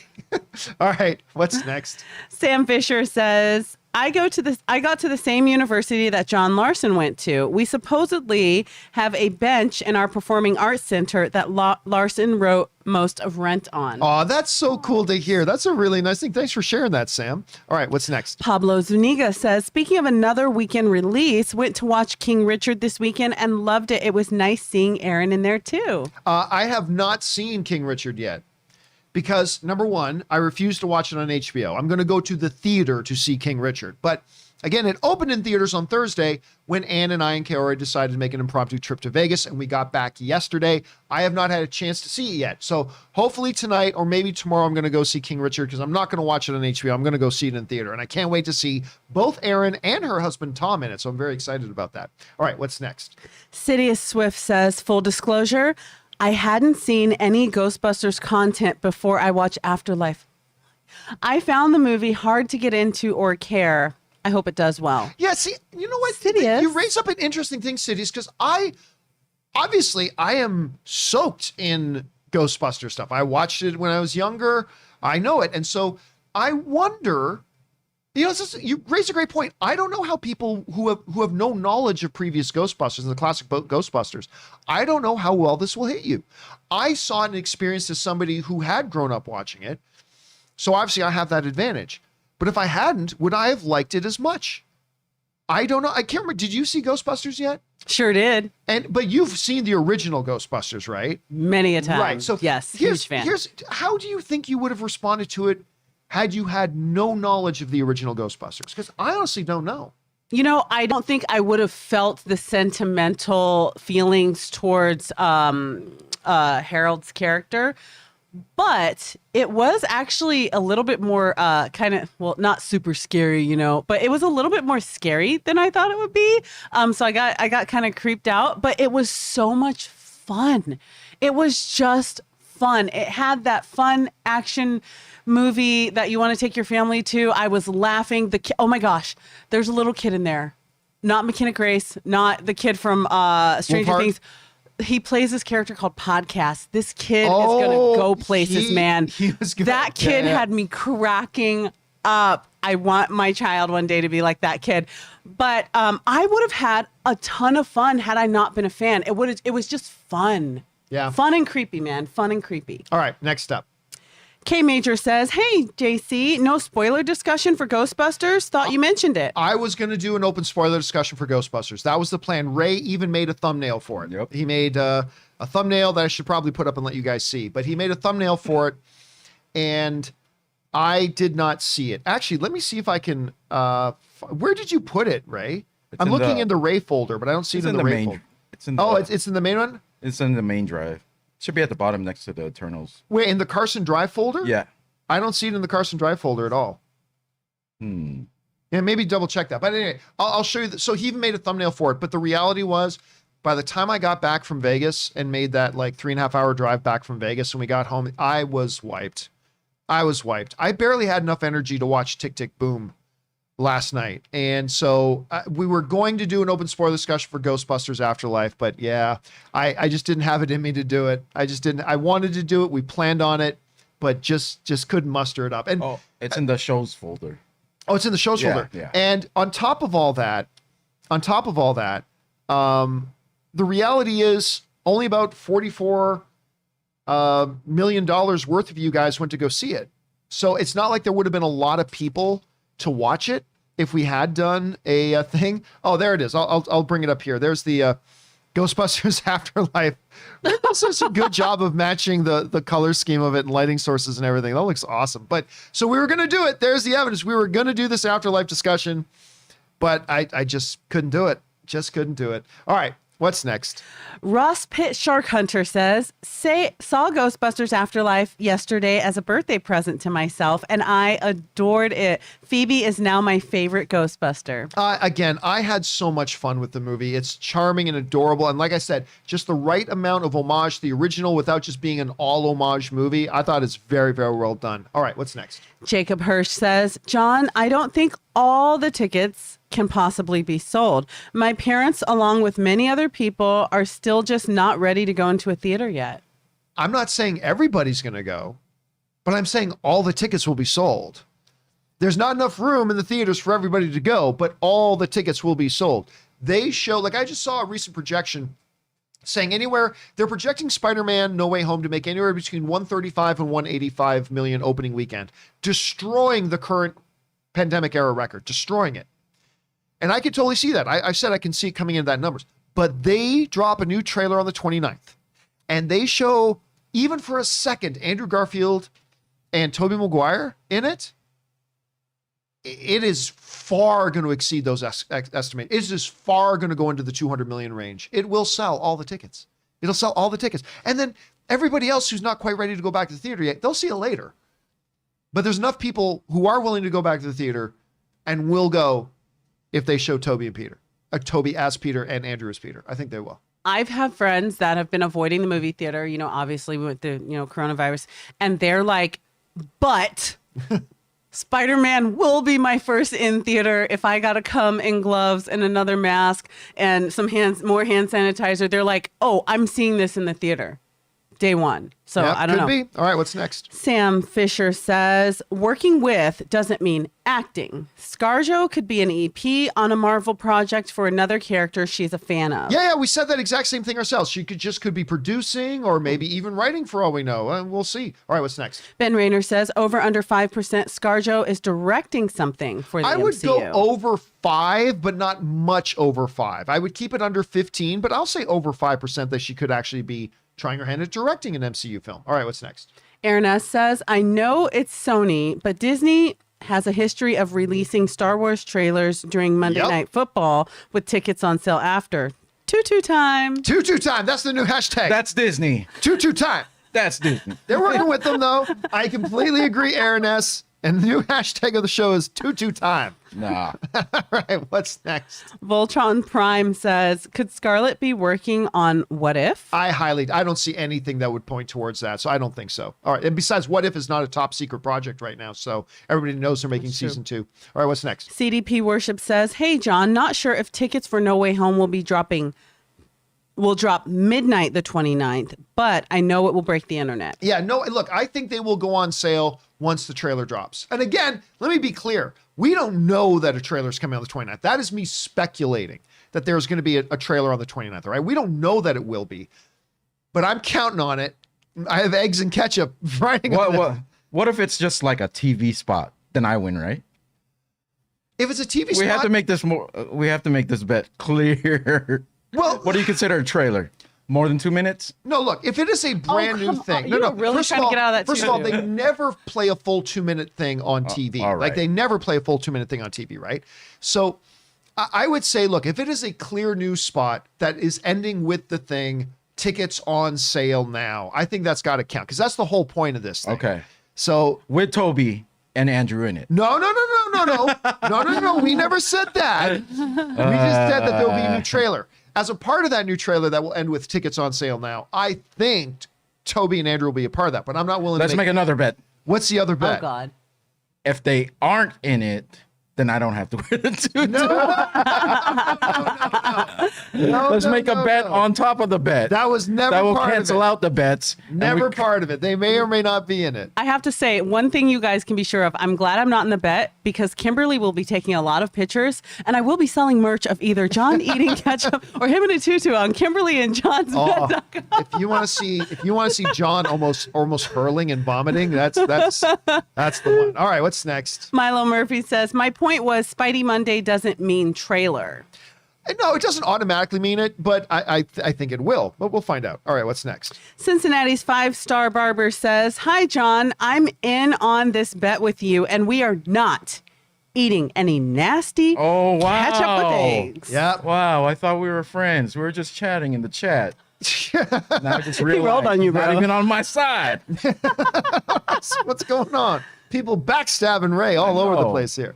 All right, last one. What's next? All right, this comes from Justin Kuehler. Replacing Bob Chapek with Reggie Fils-Anime, former Nintendo president, former Nintendo president, would be absolutely amazing. I see him as a Bob Iger equivalent. I mean, but running one kind of business doesn't automatically mean you can run another type of business. And running a Disney empire is different than running Nintendo. Haven't you seen Ted Lasso? I mean, yeah. I mean, that's the one thing that drives me crazy about Ted Lasso is, oh, yeah, you can just be somebody who knows nothing about anything and just walk in and do a great job. I mean, I love Ted Lasso. I do. Totally the wrong message to send to people, right? Anyway, look, I honestly, if they ever did replace Bob Chapek, and I do believe they'll give him at least 3 years, and I think we should all, listen, I feel very safe in saying this. I don't think anybody's been as an outspoken critic of Bob Chapek as I have been. But even I will say a couple things. Number one, he took over the job in the most impossible of circumstances. All the parks closed, all the movie theaters closed, no production being able to happen, finished movies sitting on shelves collecting dust. He took over in an impossible situation. You got to give him that. Number two, this isn't like who's going to do a good job painting your house where you can find out in a day. You got to give him time. And as critical as I have been of Bob Chapek's leadership right now, you got to give him more time. And we'll see if he's able to turn this around. So, but I think if they ever do replace him, it will be somebody in-house. I think it'll be somebody in-house, much like Chapek himself was, but I think they'll maybe go in a different direction. But who knows? We'll have to wait and find out. We'll see. All right. Listen, that'll do it for all the comments from you guys that have sent in. Thank you to everybody who sent in those comments. Now we're going to move on to taking your questions. But before we do, we're going to take a quick 3 to 4 minute break here. We're going to go refill our drinks. We're going to use the bathroom quick. Give you guys a chance to grab something to eat, talk amongst yourselves. We will get to your questions in just a second. So don't go anywhere, guys. We will be right back.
All right, everybody, and we are back. Thank you, sir, for your patience and indulgence as we took a little bit of a break there. We're now going to go over and start taking the questions you guys have sent in. Remember, if you'd like to send in a question to be read on this show or in an upcoming companion video, simply go down to the description of this video and see the tip link. Click on that there, or you could enter it in manually at www.streamelements.com/movieblogtv/tip. You'll be getting your question read on a show if we deem it appropriate for our show, of course.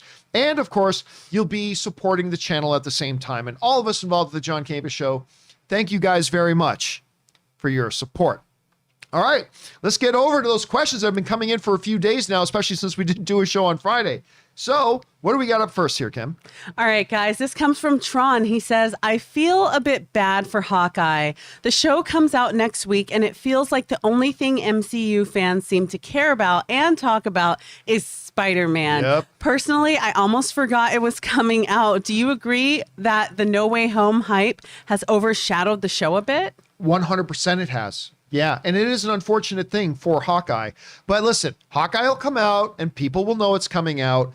We will be doing, of course, our post-game wrap-up of the day on Wednesday afternoon. We'll be doing our Hawkeye spoiler open discussions, our post-game show, because Tuesday is game day. So we're going to be doing that. Looking forward to it. But yes, it has been overshadowing it a lot because you're not the only one that forgot it was even coming out this week. All right, what's next? Justin M. says, the other day I sent lots of chats about my somewhat ridiculous, yet not at all groundbreaking theories for Spider-Man No Way Home.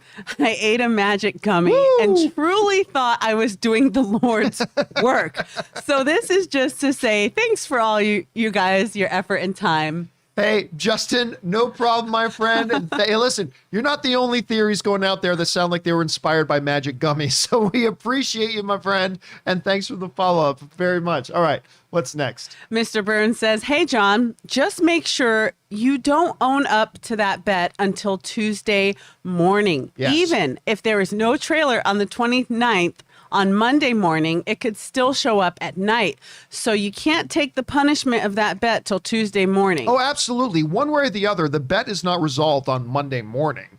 I expect it to come out later in the day. So we will know on Tuesday, the 30th, if it indeed has happened. That, and you'll either see me gagging as I try to shuffle down eggs with ketchup on them, one of the most disgusting things ever, in the history of mankind, or you're going to see this man, Rayora, in a delightful dance-ready outfit. Let's do it on the 28th. Sunday's a good day for trailers. Yeah, that's right, 28th. All right, what's next? Daniel D says, hello, John, Kim, and Ray. What are you guys' thoughts on the new theory on No Way Home? Final battle taking place on the Statue of Liberty. Not the first Marvel film to do so. Who's coming through at the end of the trailer? X-Men? Mutants in the MCU? Yeah, so look, I've seen this theory come out there a number of times that, wait a minute, that's the Statue of Liberty. Statue of Liberty is also in, guess what? Statue of Liberty is in a lot of movies. It's in a lot of movies. So I don't, now look, I do believe when he says they're all coming through, I think that could mean Blade. I think that could mean X-Men. I think it could mean a lot of things. But I wouldn't say that just because the Statue of Liberty is in it, that necessarily means that. So that's my take on that. All right, what's next? Kim does believe it, though. She's all for it. Mark Netto says, hey, John, I'm curious, a bit off topic, but what's your take on Sean Evans' Hot Ones? Also looking forward to Spider-Man. Just going to go in with no expectations and let it absorb, because that's what the film should do, in my opinion. So Keep it filthy. who asked that question? Mark Netto. I think I got lost in the... Go up. Right there. There it is. Okay. He's got the hands. Oh, I have no opinion of Sean Evans. I don't know him, never met him. I think Hot Ones is a really, really cool thing to do. I haven't watched all of them. I've watched a few. He's dating Natasha. So, and she's a smart girl. So if she's with Sean, I'm sure he's probably a really nice guy, but I don't know anything. I don't follow him closely enough. So no opinion whatsoever. All right, what's next? Connor says, let's just say hypothetically that Venom is only in a post-credit scene of No Way Home. Do you think this most likely means a new deal with Marvel and Sony has been signed?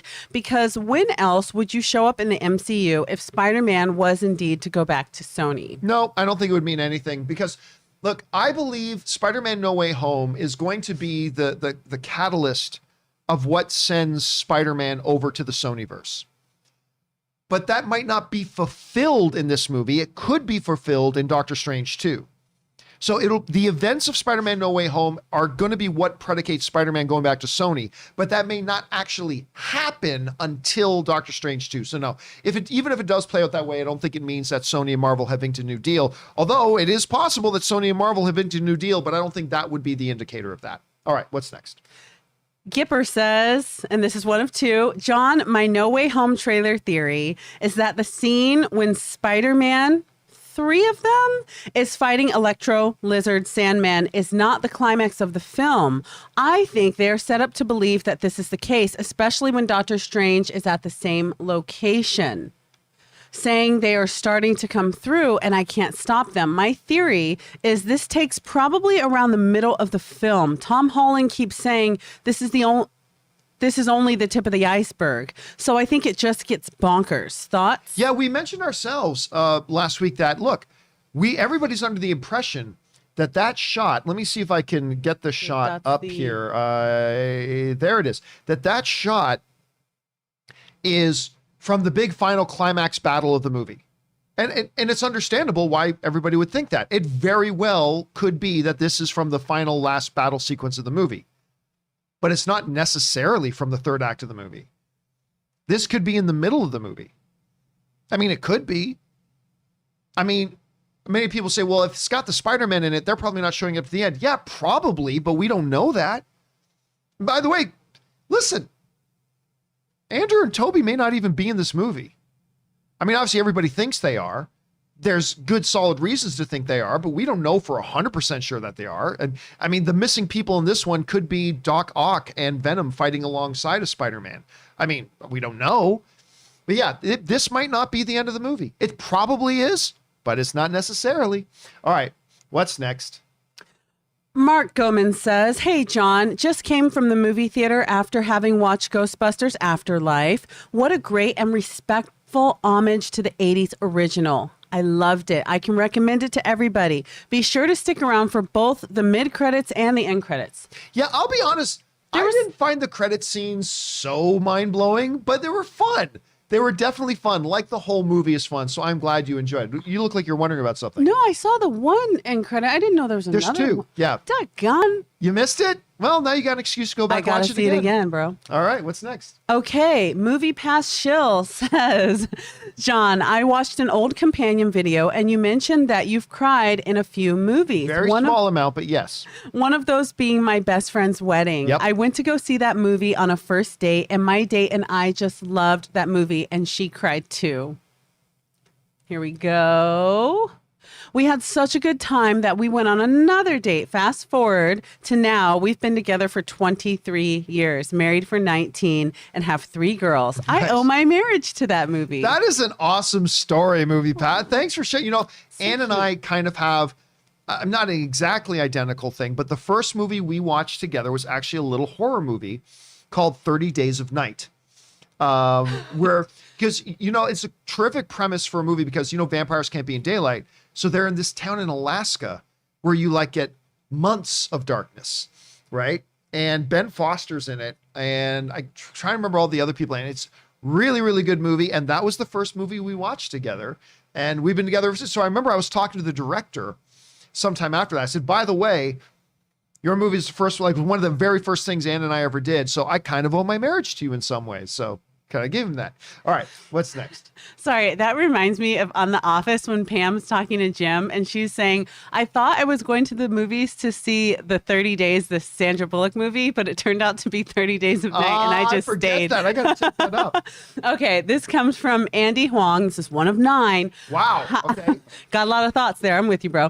Okay, hi, John. If I time this right. By the way, I just want to point out that Andy sent in Ray's favorite number. Sent $69. In $69. 69. Super chat. Thank you, Andy, myself, and Ray. Thank you for that very much, dude. That's really generous of you. All right. Well, what is he writing? Okay. Andy says, hi, John. If I timed this right, then you should be reading this on Friday, November 19th. We would have been if we had a show on Friday. That's exactly when this would have been read, but we didn't have a show on Friday, unfortunately. Which would make it exactly 1 year since Supernatural's final episode titled Carry On came out. It's kind of crazy. When the show ended, I'd watched this show for half my life. Leading up to it, I was wondering how I was going to handle it. This year felt so weird knowing that another new episode of SPN won't Supernatural. pop of Supernatural won't pop up on TV. The Supernatural family was very much split on the ending. Some of the fans generally didn't like how Dean died, or that he died at all, and have said that the series finale tossed aside all character development. That made no sense to me, since this episode was more of an epilogue, as the main plot was already done, and the intention was for the brothers to die and say goodbye to the fans in this show's unique way. I do get how Dean dying by the Raber-facing random vampires can seem unfitting of a legendary hunter, but it kind of made sense since they no longer had plot armor from Chuck, which was a topic. They got meta about an episode that season. Regardless, I think fans focus too hard on how Dean died. The way I saw it, Dean's death may be petty, but the meaning behind it wasn't. Dean and Sam were an analogy for the show and the fans, respectively, in that scene. Dean's dying and he's about to go, and it's hard for Sam to let him go, but this was bound to eventually happen one way or the other. Sam, fandom, doesn't want Dean, the show, to leave, but Dean assures him that he'll be fine, and that although he's finished, he continues to live on in Sam's heart. Similar to how this show and everything in it has brought us fans will continue to live through us. Life still continues for Sam, and he builds that life up, which is how we, as the fandom, should move forward. Thus, we will carry on. Seeing it that way the first time I saw the series finale gave me the closure I needed to move on. I miss hanging out with Sam and Dean and for a new adventure so much, but I'm utterly grateful for the time spent and still am satisfied with the ending. What about you, John? What did you like and dislike about the series finale? What are some of your favorite memories from this show? The Chuck bad guy twist still makes no sense. Enjoy the $109 tip. Well, yeah, that was a long one, dude. Thanks, Brendan. And one of my favorite topics is Supernatural. I watched that show for a long time. I still can't believe that show ran 15 seasons. Now, really, the season finale was the second to last episode.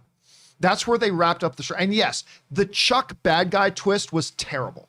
It was absolutely terrible. It's almost like they panicked when they realized, oh, this next season is going to be our last season. Okay, let's make Chuck the bad guy. I mean, that's what it felt like, because it was completely inconsistent with everything they had done with Chuck up to that point. So I still hated that twist. That being said, they wrapped it all up really in a great second to final episode, which in many ways would have been most other shows' final episode. But you're right, the final episode was really more like an epilogue. It was really like almost one big post-credit scene. Saying, now, okay, now here's what happened to the boys afterwards. And I had this discussion with people saying, well, it's kind of dumb that Dean just died fighting some average vampires. It's like, no, that's how it would really, like, if they can't, then there's no risk. They're hunters. They're fighting these supernatural monsters. It's kind of like Mike Tyson. Like if life was a script, people say, oh, that's so unrealistic that Mike Tyson lost to Buster Douglas. But that's what happened. You know, a lot of people say, oh, it's stupid that they had George St. Pierre lose to, what's his name? Matt Serra. Well, yeah, but that's what happened. That stuff happens. And so out on a hunt fighting vampires, Dean died. And I was good with that. And I really did appreciate, again, to me, the second to last episode was really kind of the finale, but as kind of a big, long post-credit scene showing, now this is what happened with the boys after that. This is how Dean died. This is eventually how, you know, the other brother died, how Sammy died. And this is what happened to them after they died. And now remember, the original ending for it was going to be, they were going to get all the guest stars from all 15 seasons and try to have them all up there in heaven together. But pandemic, they couldn't make it happen.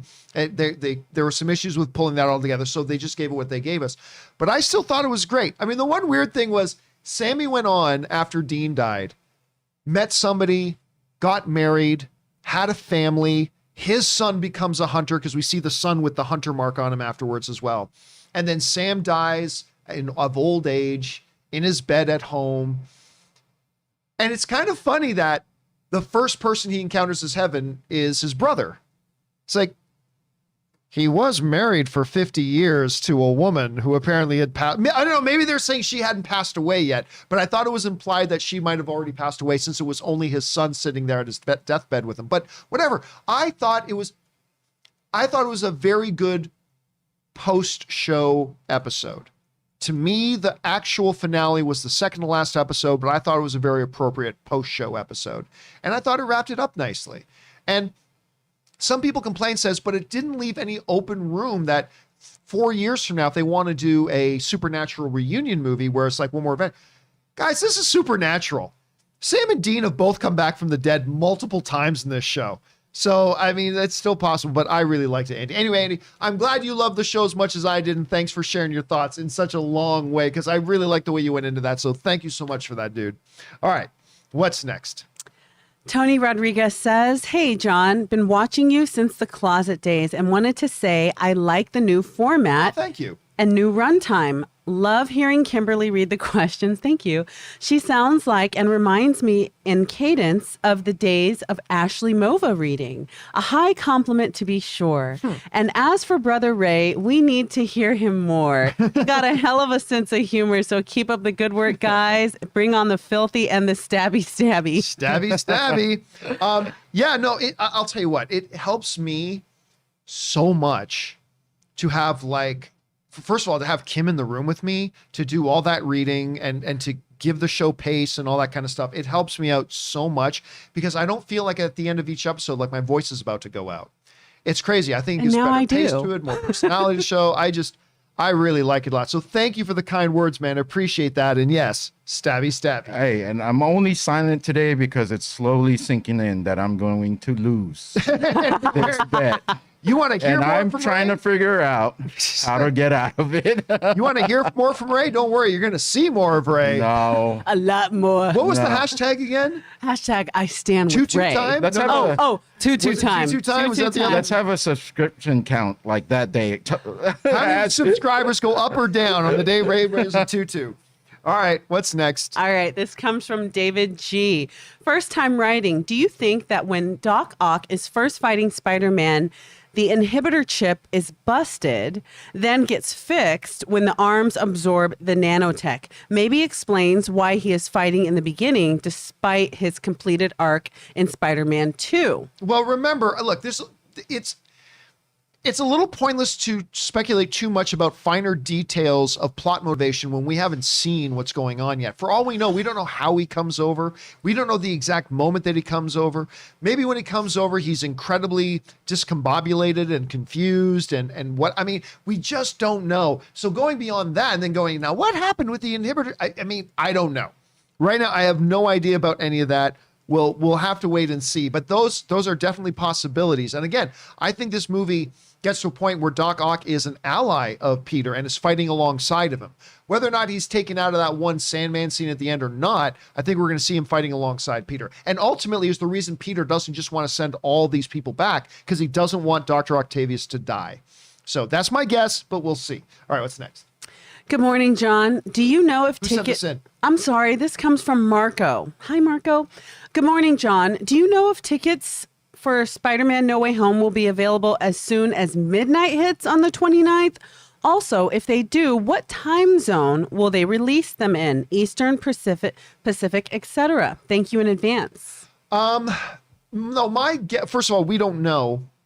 My guess will be, again, this is just a guess, there will be a trailer, and when the trailer airs, it will say tickets on sale now. I do not expect that will be at 12:01 a.m. on the 29th. I'm guessing it'll be during Monday Night Football. That's just a guess. And that tickets will go on sale. And that tickets will go on sale at once that moment. Trailer hits, they're going to open the box. That's what I believe. Okay. They've done it before and had great success doing it. So yeah, so I wouldn't expect it at 12:01 a.m. Again, we don't even know that there's a trailer coming at all. I might be eating eggs with ketchup on it, but I think it will be. And if it does, I think it'll come later in the day. That's just a guess though. All right, what's next? Joe Big Happy Durham says, hey, John, Ray, and Kimberly. I was smoking my sticky icky and I started thinking, could it be the Sandman, Electro, and the Lizard versus Tom Holland, Spider-Man, Doctor Strange, and Doc Ock if Toby and Andrew isn't there to help Toby's Spider-Man? Here's the thing. There's no reason to hide Doctor Strange, we know he's in the movie. He's in other parts of the trailer. Doc Ock could be one because they're trying to hide the big turn where he's fighting alongside him. That's possible. But I really don't see what the purpose would be to hide Doctor Strange when we all know he's in the movies in the trailer already. So I don't think so. I don't think so, Big Joe. All right, what's next?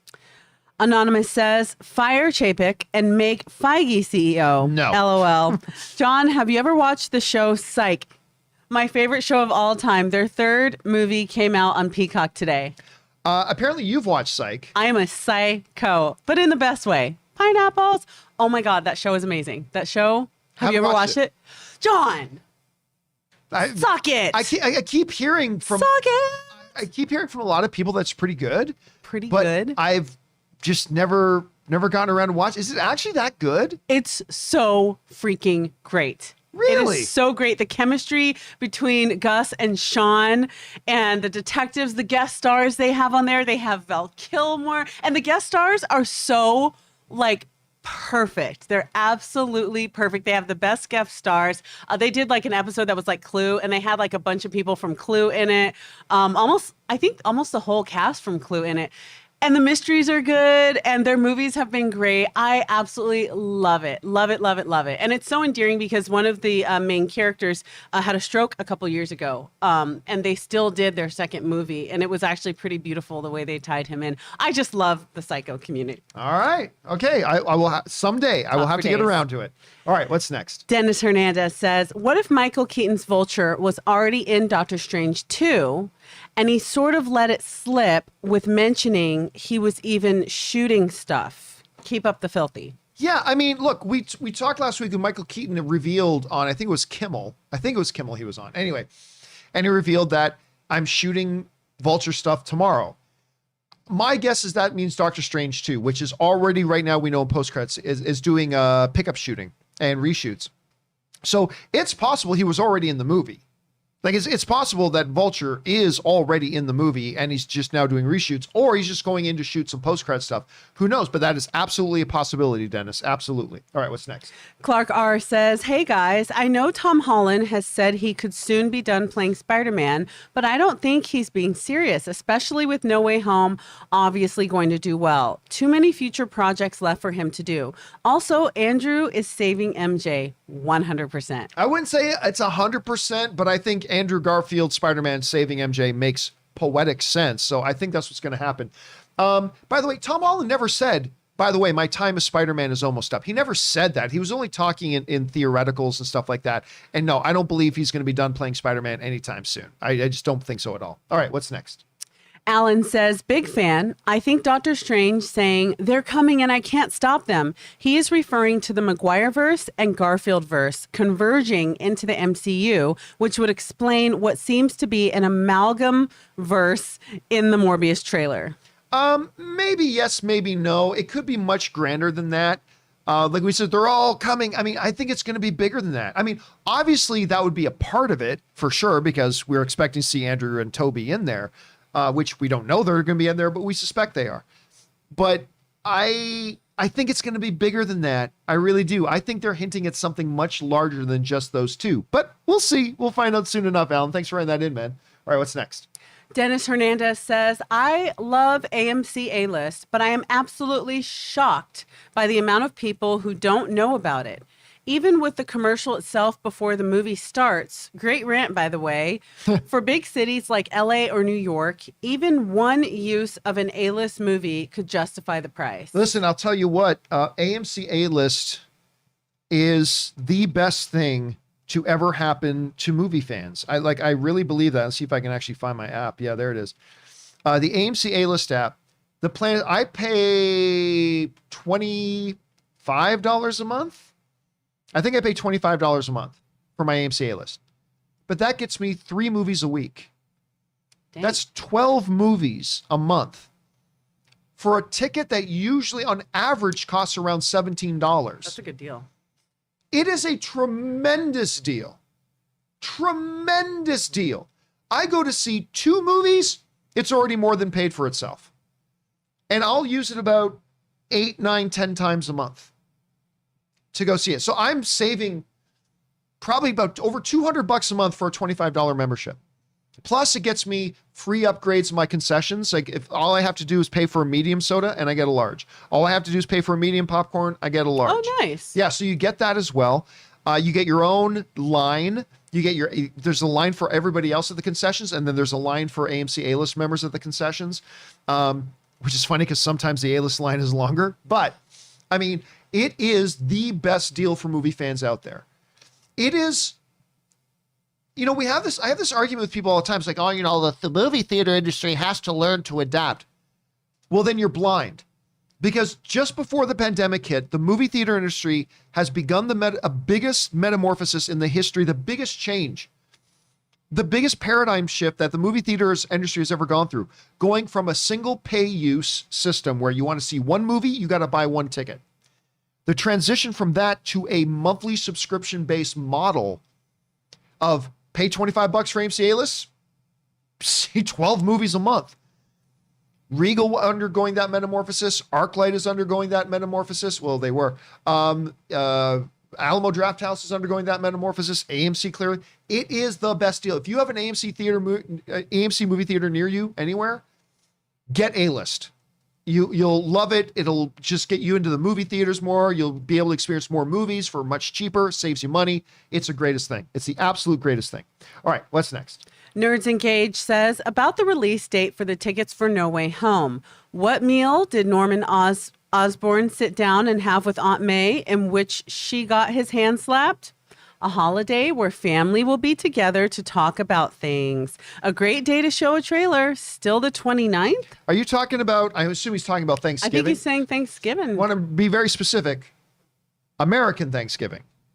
The real Thanksgiving is in October. But Universal Thanksgiving. American Thanksgiving, yeah, that's a good point, Nerd. That could also be a good thing going into the holiday weekend, saying tickets on sale. I think it's a great idea. All right, what's next?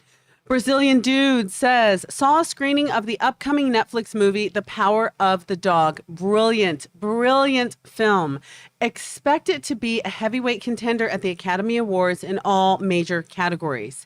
If only the quality of all or most Netflix movies were this high. I saw a trailer for it. I'm going to admit the trailer didn't do much for me. It stars Benedict Cumberbatch, Jesse Plemons, who I love Jesse Plemons. Great. Yeah. I don't know. Did you ever see Game Night, the comedy Game Night? No, I didn't. Oh, I did not. Rent Game Night tonight. It's so fun and so charming. I love it. Rachel McAdams is in it. It's a wonderful little comedy. It's a fun little comedy. Jason Bateman in that? Jason Bateman is, him and okay. Rachel McAdams are married in the movie. Okay. And Jesse Plemons plays their next door neighbor. And he's a supporting character, but Jesse Plemons is so good in this movie. Anyway, Kirsten Dunst is in this movie as well. His wife, yeah. I didn't think the trailer looked all that great, to be honest with you. And I only saw it once. But, hey, if you're saying it's pretty good, I might have to give it a shot. Thanks for letting us know about that, Brazilian Dude. All right, what's next?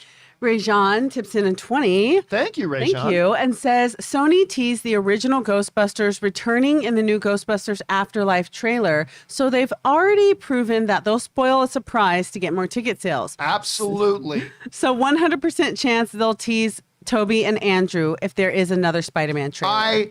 You're 100% Rajan. Sorry, Ray. Sony has just shown that they will put those surprises in the trailer because they know it'll increase ticket sales. And if they'll do that with Bill Murray, they'll do it with Tony and Andrew.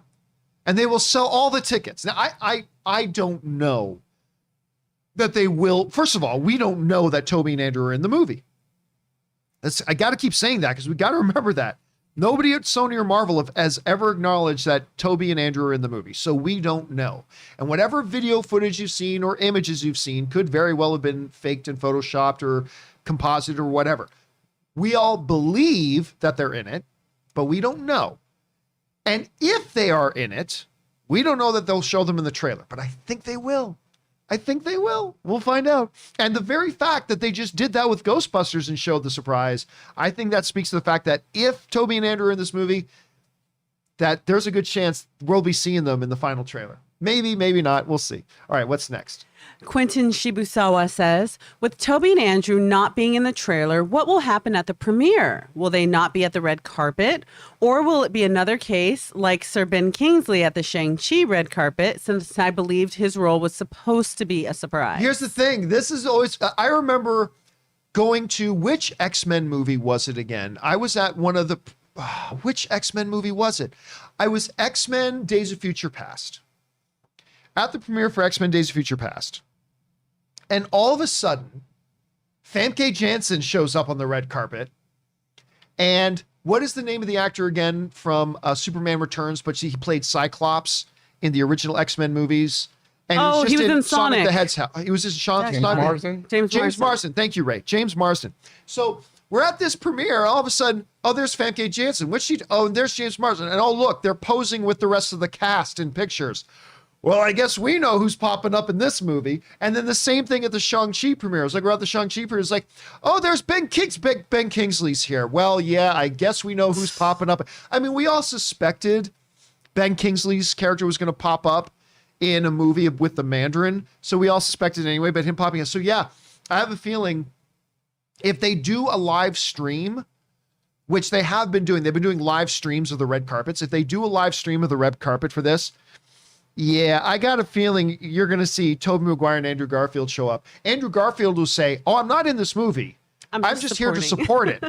I mean, that's what he'll say. So I don't know. But yeah, that's a possibility there. All right, what's next? Rajan says, another theory. Since they showed Tobey's Spider-Man on a poster in the Morbius trailer, the Sony Spider-Man movies will take place in the Raimi universe. Following the Marvel team-up model, Tobey will play an older mentor Spider-Man's to Tom's Spider-Man. I think that's looking way too much into it, Rajan, to be honest with you. And again, it wasn't a poster. It was some street art in a back alley mural of Spider-Man on the wall, which could be, again, it might not have any meaning at all. It might. I'm not saying it doesn't. I'm just saying there's this good possibilities. There's no meaning to it at all. That it's just a random kind of Easter egg back there to get audiences excited. So I don't know, but I wouldn't go too far into it. Like, oh, this character is going to be a mentor to this character. Let's not go too far with it. Maybe it'll happen. Maybe it won't. I think it's a lot to speculate, though. All right, what's next? Suthia says, look, Ridley, Martin, and others like them, they're old geezers now. I'm sure the older you get, the less filthy action there is to be had. Maybe even happy hour alone time is reduced. I don't pay them any mind with their comments, just old and cranky. I'll say this, Suthius. I think that's a dumb thing to say. I think just because when somebody says something you don't like and agree with, to just say, oh, it's just because they're old and cranky. No, that's not fair.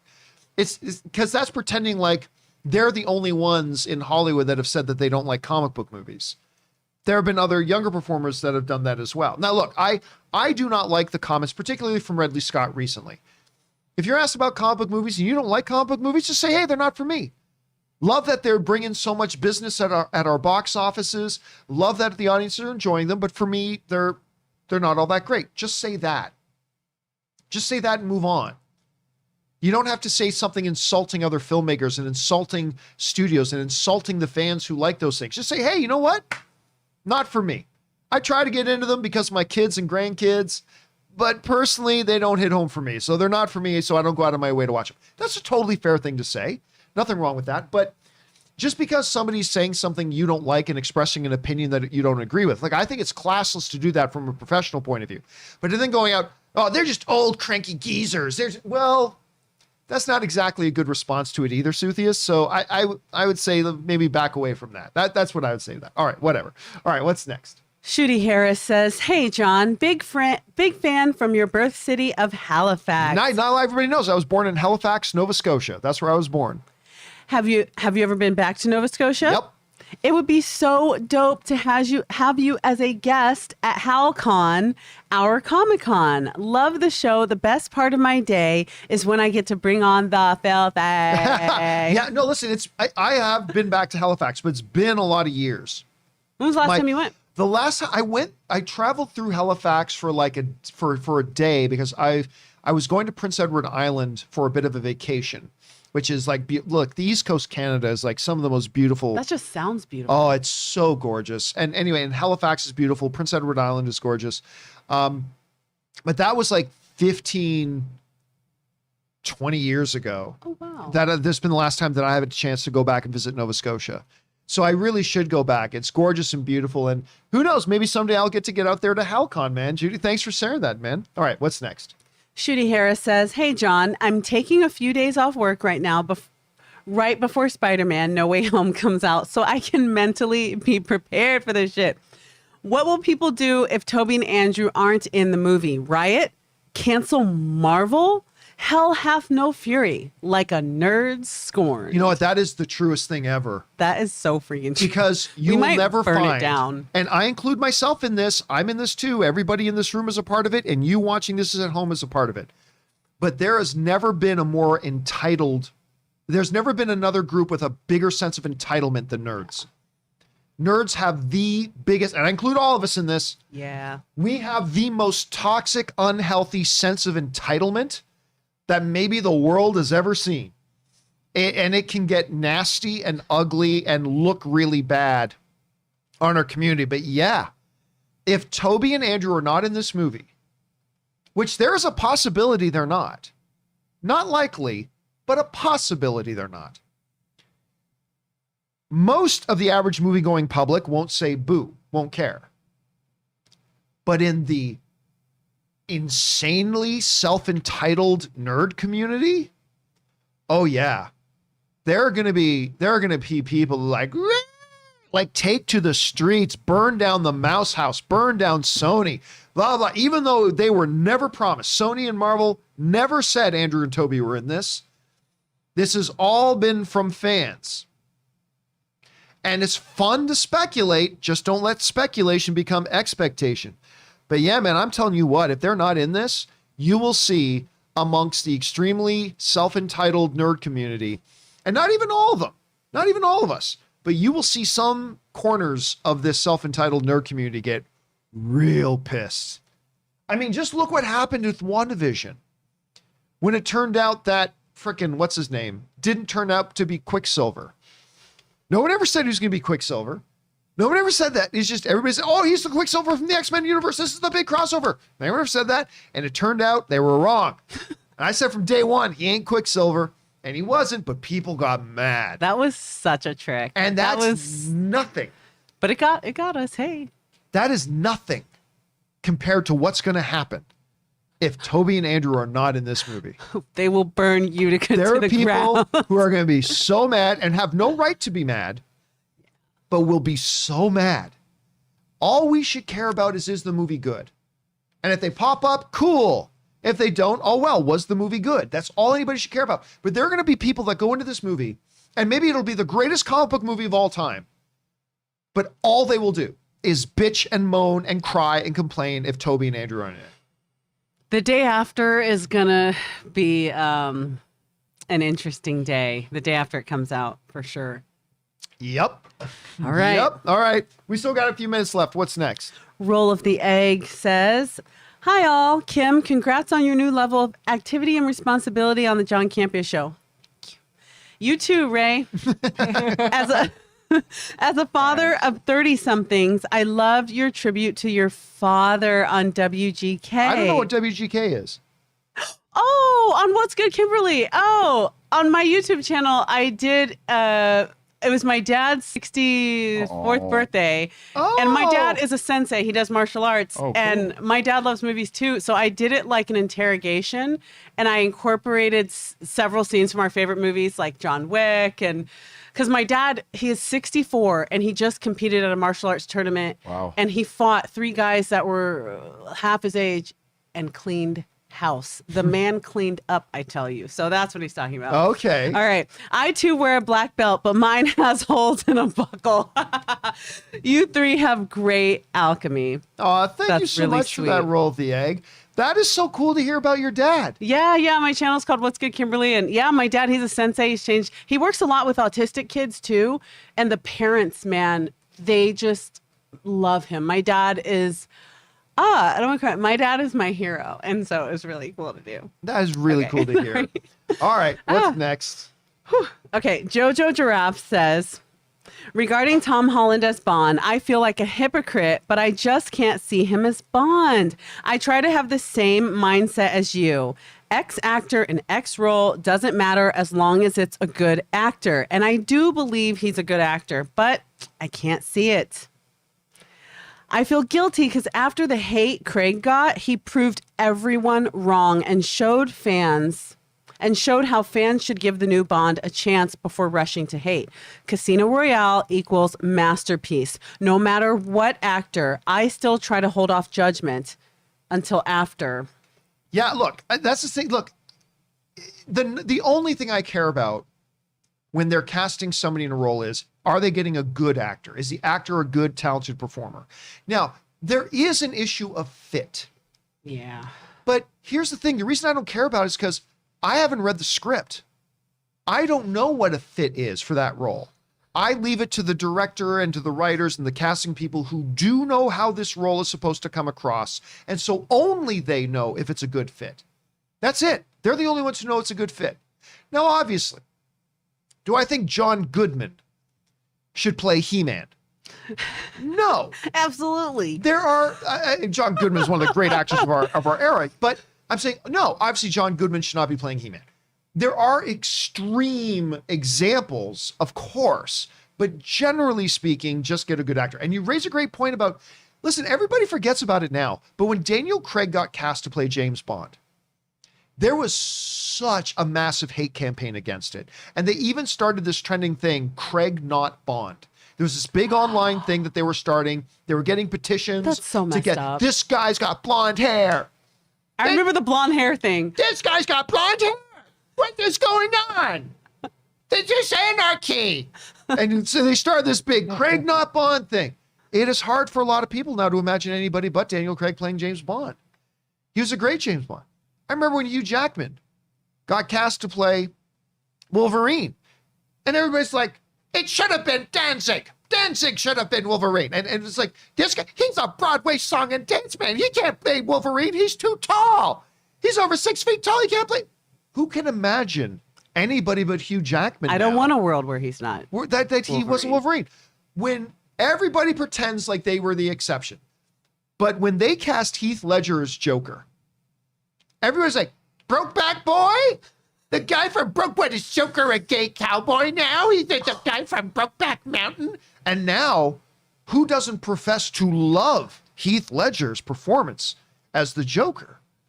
It doesn't always work out. Obviously doesn't always work out.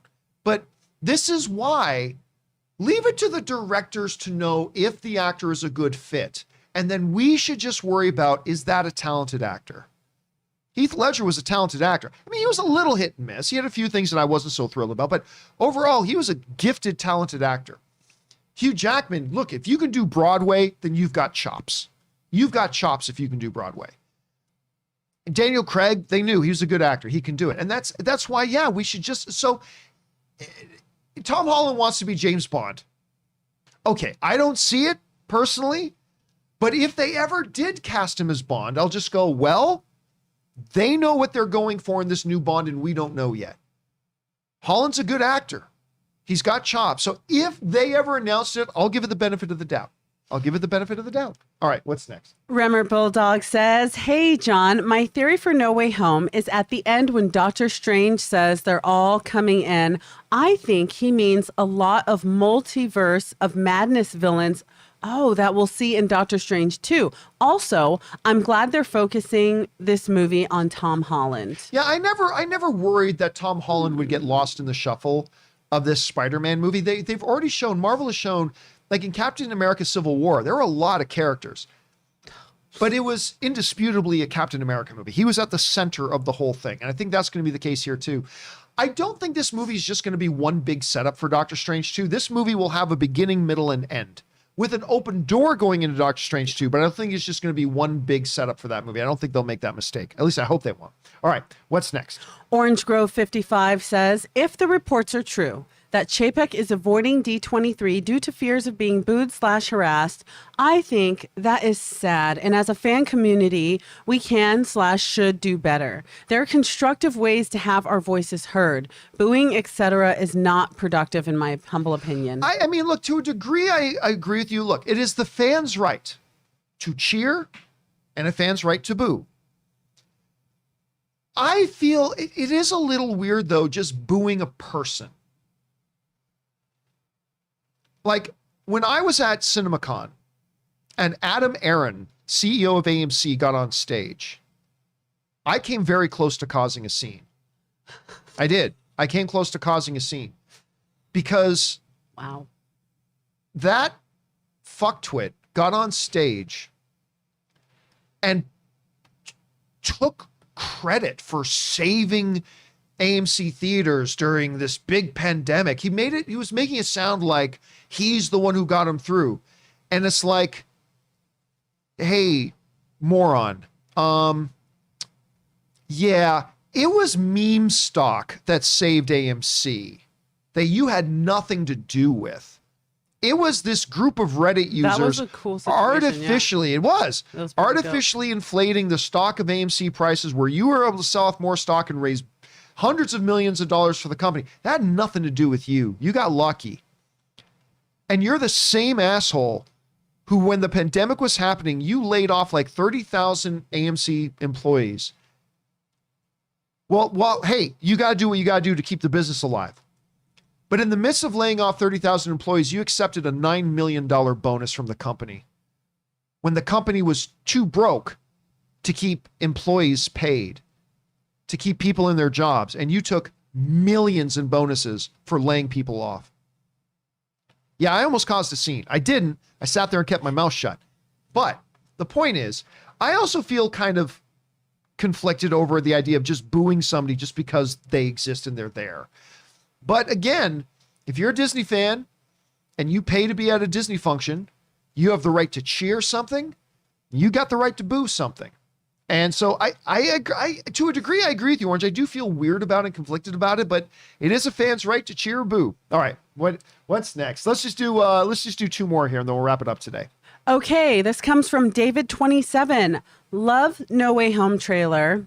I've not been this hyped for a movie since Avengers Endgame. I feel like the third act of this movie will have a similar vibe to Endgame's third act, but on a smaller version. I agree. I think they're going to try to recapture some of that Endgame magic with their own on your left kind of moment, whether that's with when Toby and Andrew come through a portal, or maybe they're there already, or whether, again, Wesley Snipes pops up as Blade, or Patrick Stewart shows up as Professor Charles Xavier. I don't know. We'll see. All right. Could be crazy though, David. All right. Last one of the day. What's next? Louis T. Media says, everyone seems to believe it's Spider-Man that's been edited out of the trailer. I think it's a really good chance that it could be Doc Ock punching the Lizard and Doctor Strange facing off with Electro. Over, under, I'm right. First submission, bring on the filthy. Thanks for writing in, Louis. Appreciate that. Look, we've said for a long time that ever since that trailer dropped, that, yeah, it's probably most likely Toby and Andrew. But there's also a very good chance that it's Venom and Doc Ock. Again, I don't see any purpose to take out Doctor Strange. Everybody knows he's in the movie. He's already in the trailers. Nothing to hide there. But if Venom is now working with Spider-Man, and as we suspect Doc Ock is on Peter's side, then that is something you would digitally take out to keep a secret. Again, I still think the most obvious and likely scenario is that it's Toby and Andrew. It's Tobey Maguire and Andrew Garfield. I think that is the most likely scenario. But I do believe it is possible that it could end up being those two. But you never know. We'll find out soon enough, though, maybe even on the 29th when a new trailer drops and I get to celebrate another day of not eating ketchup on eggs. But with that being said, guys, that'll do it for today's installment of the John Campea Show. Thank you so much, guys, for being here and making this show part of your day. Big special thank you to all you guys who sent in the tip comments and the super chat questions and all that kind of stuff. Number one, because you gave us great fun things to talk about. But number two, you supported this channel as you did it. And all of us involved here at the John Campea Show, thank you guys so very much for your support. course, I want to thank the two people in the room with me. First of all, the soon-to-be wearing Big surprises. what are we gonna call it? Tutu Tuesday? I think that's what I think that's what the 30th is gonna be. Tutu Tuesday for Ray Aura. Big surprises. Don't ever add me anybody. It's the end of my career on Monday. Thank you to Ray for being here. And Ray, where can people follow you if they want to follow you on different things? It's Ray Aura with the O is a 0. That's it. I'm regretting this bet so much. Hashtag Tutu Tuesdays. And of course, Tuesday. Kimberly Kern as well. Kimberly, where can people follow you? Yeah, you guys can follow me on Instagram. It's Was Good Kimberly. And if you ever want to see the tribute to my dad, it's on my YouTube channel, What's Good Kimberly. All right, guys, you guys can, of course, follow me on social media simply at John Campea. You can see that right there. Okay, guys, thanks a lot for being here. Don't forget to come back again for the John Campea Show tomorrow. And by the way, we are going to be doing on Wednesday our post-game show for, I was about to say Black Widow. I don't know why I was going to say Black Widow. But anyway, for Hawkeye. Of course, Hawkeye debuts Tuesday at midnight here for me. So Wednesday afternoon, we'll be doing our spoiler discussion post-game show for that. Make sure you join us for that. But again, come back for the John Campea Show tomorrow. That'll do it for us for now, guys. Thanks a lot for being here. My name's John Campea. And until next time, my friends, bye-bye.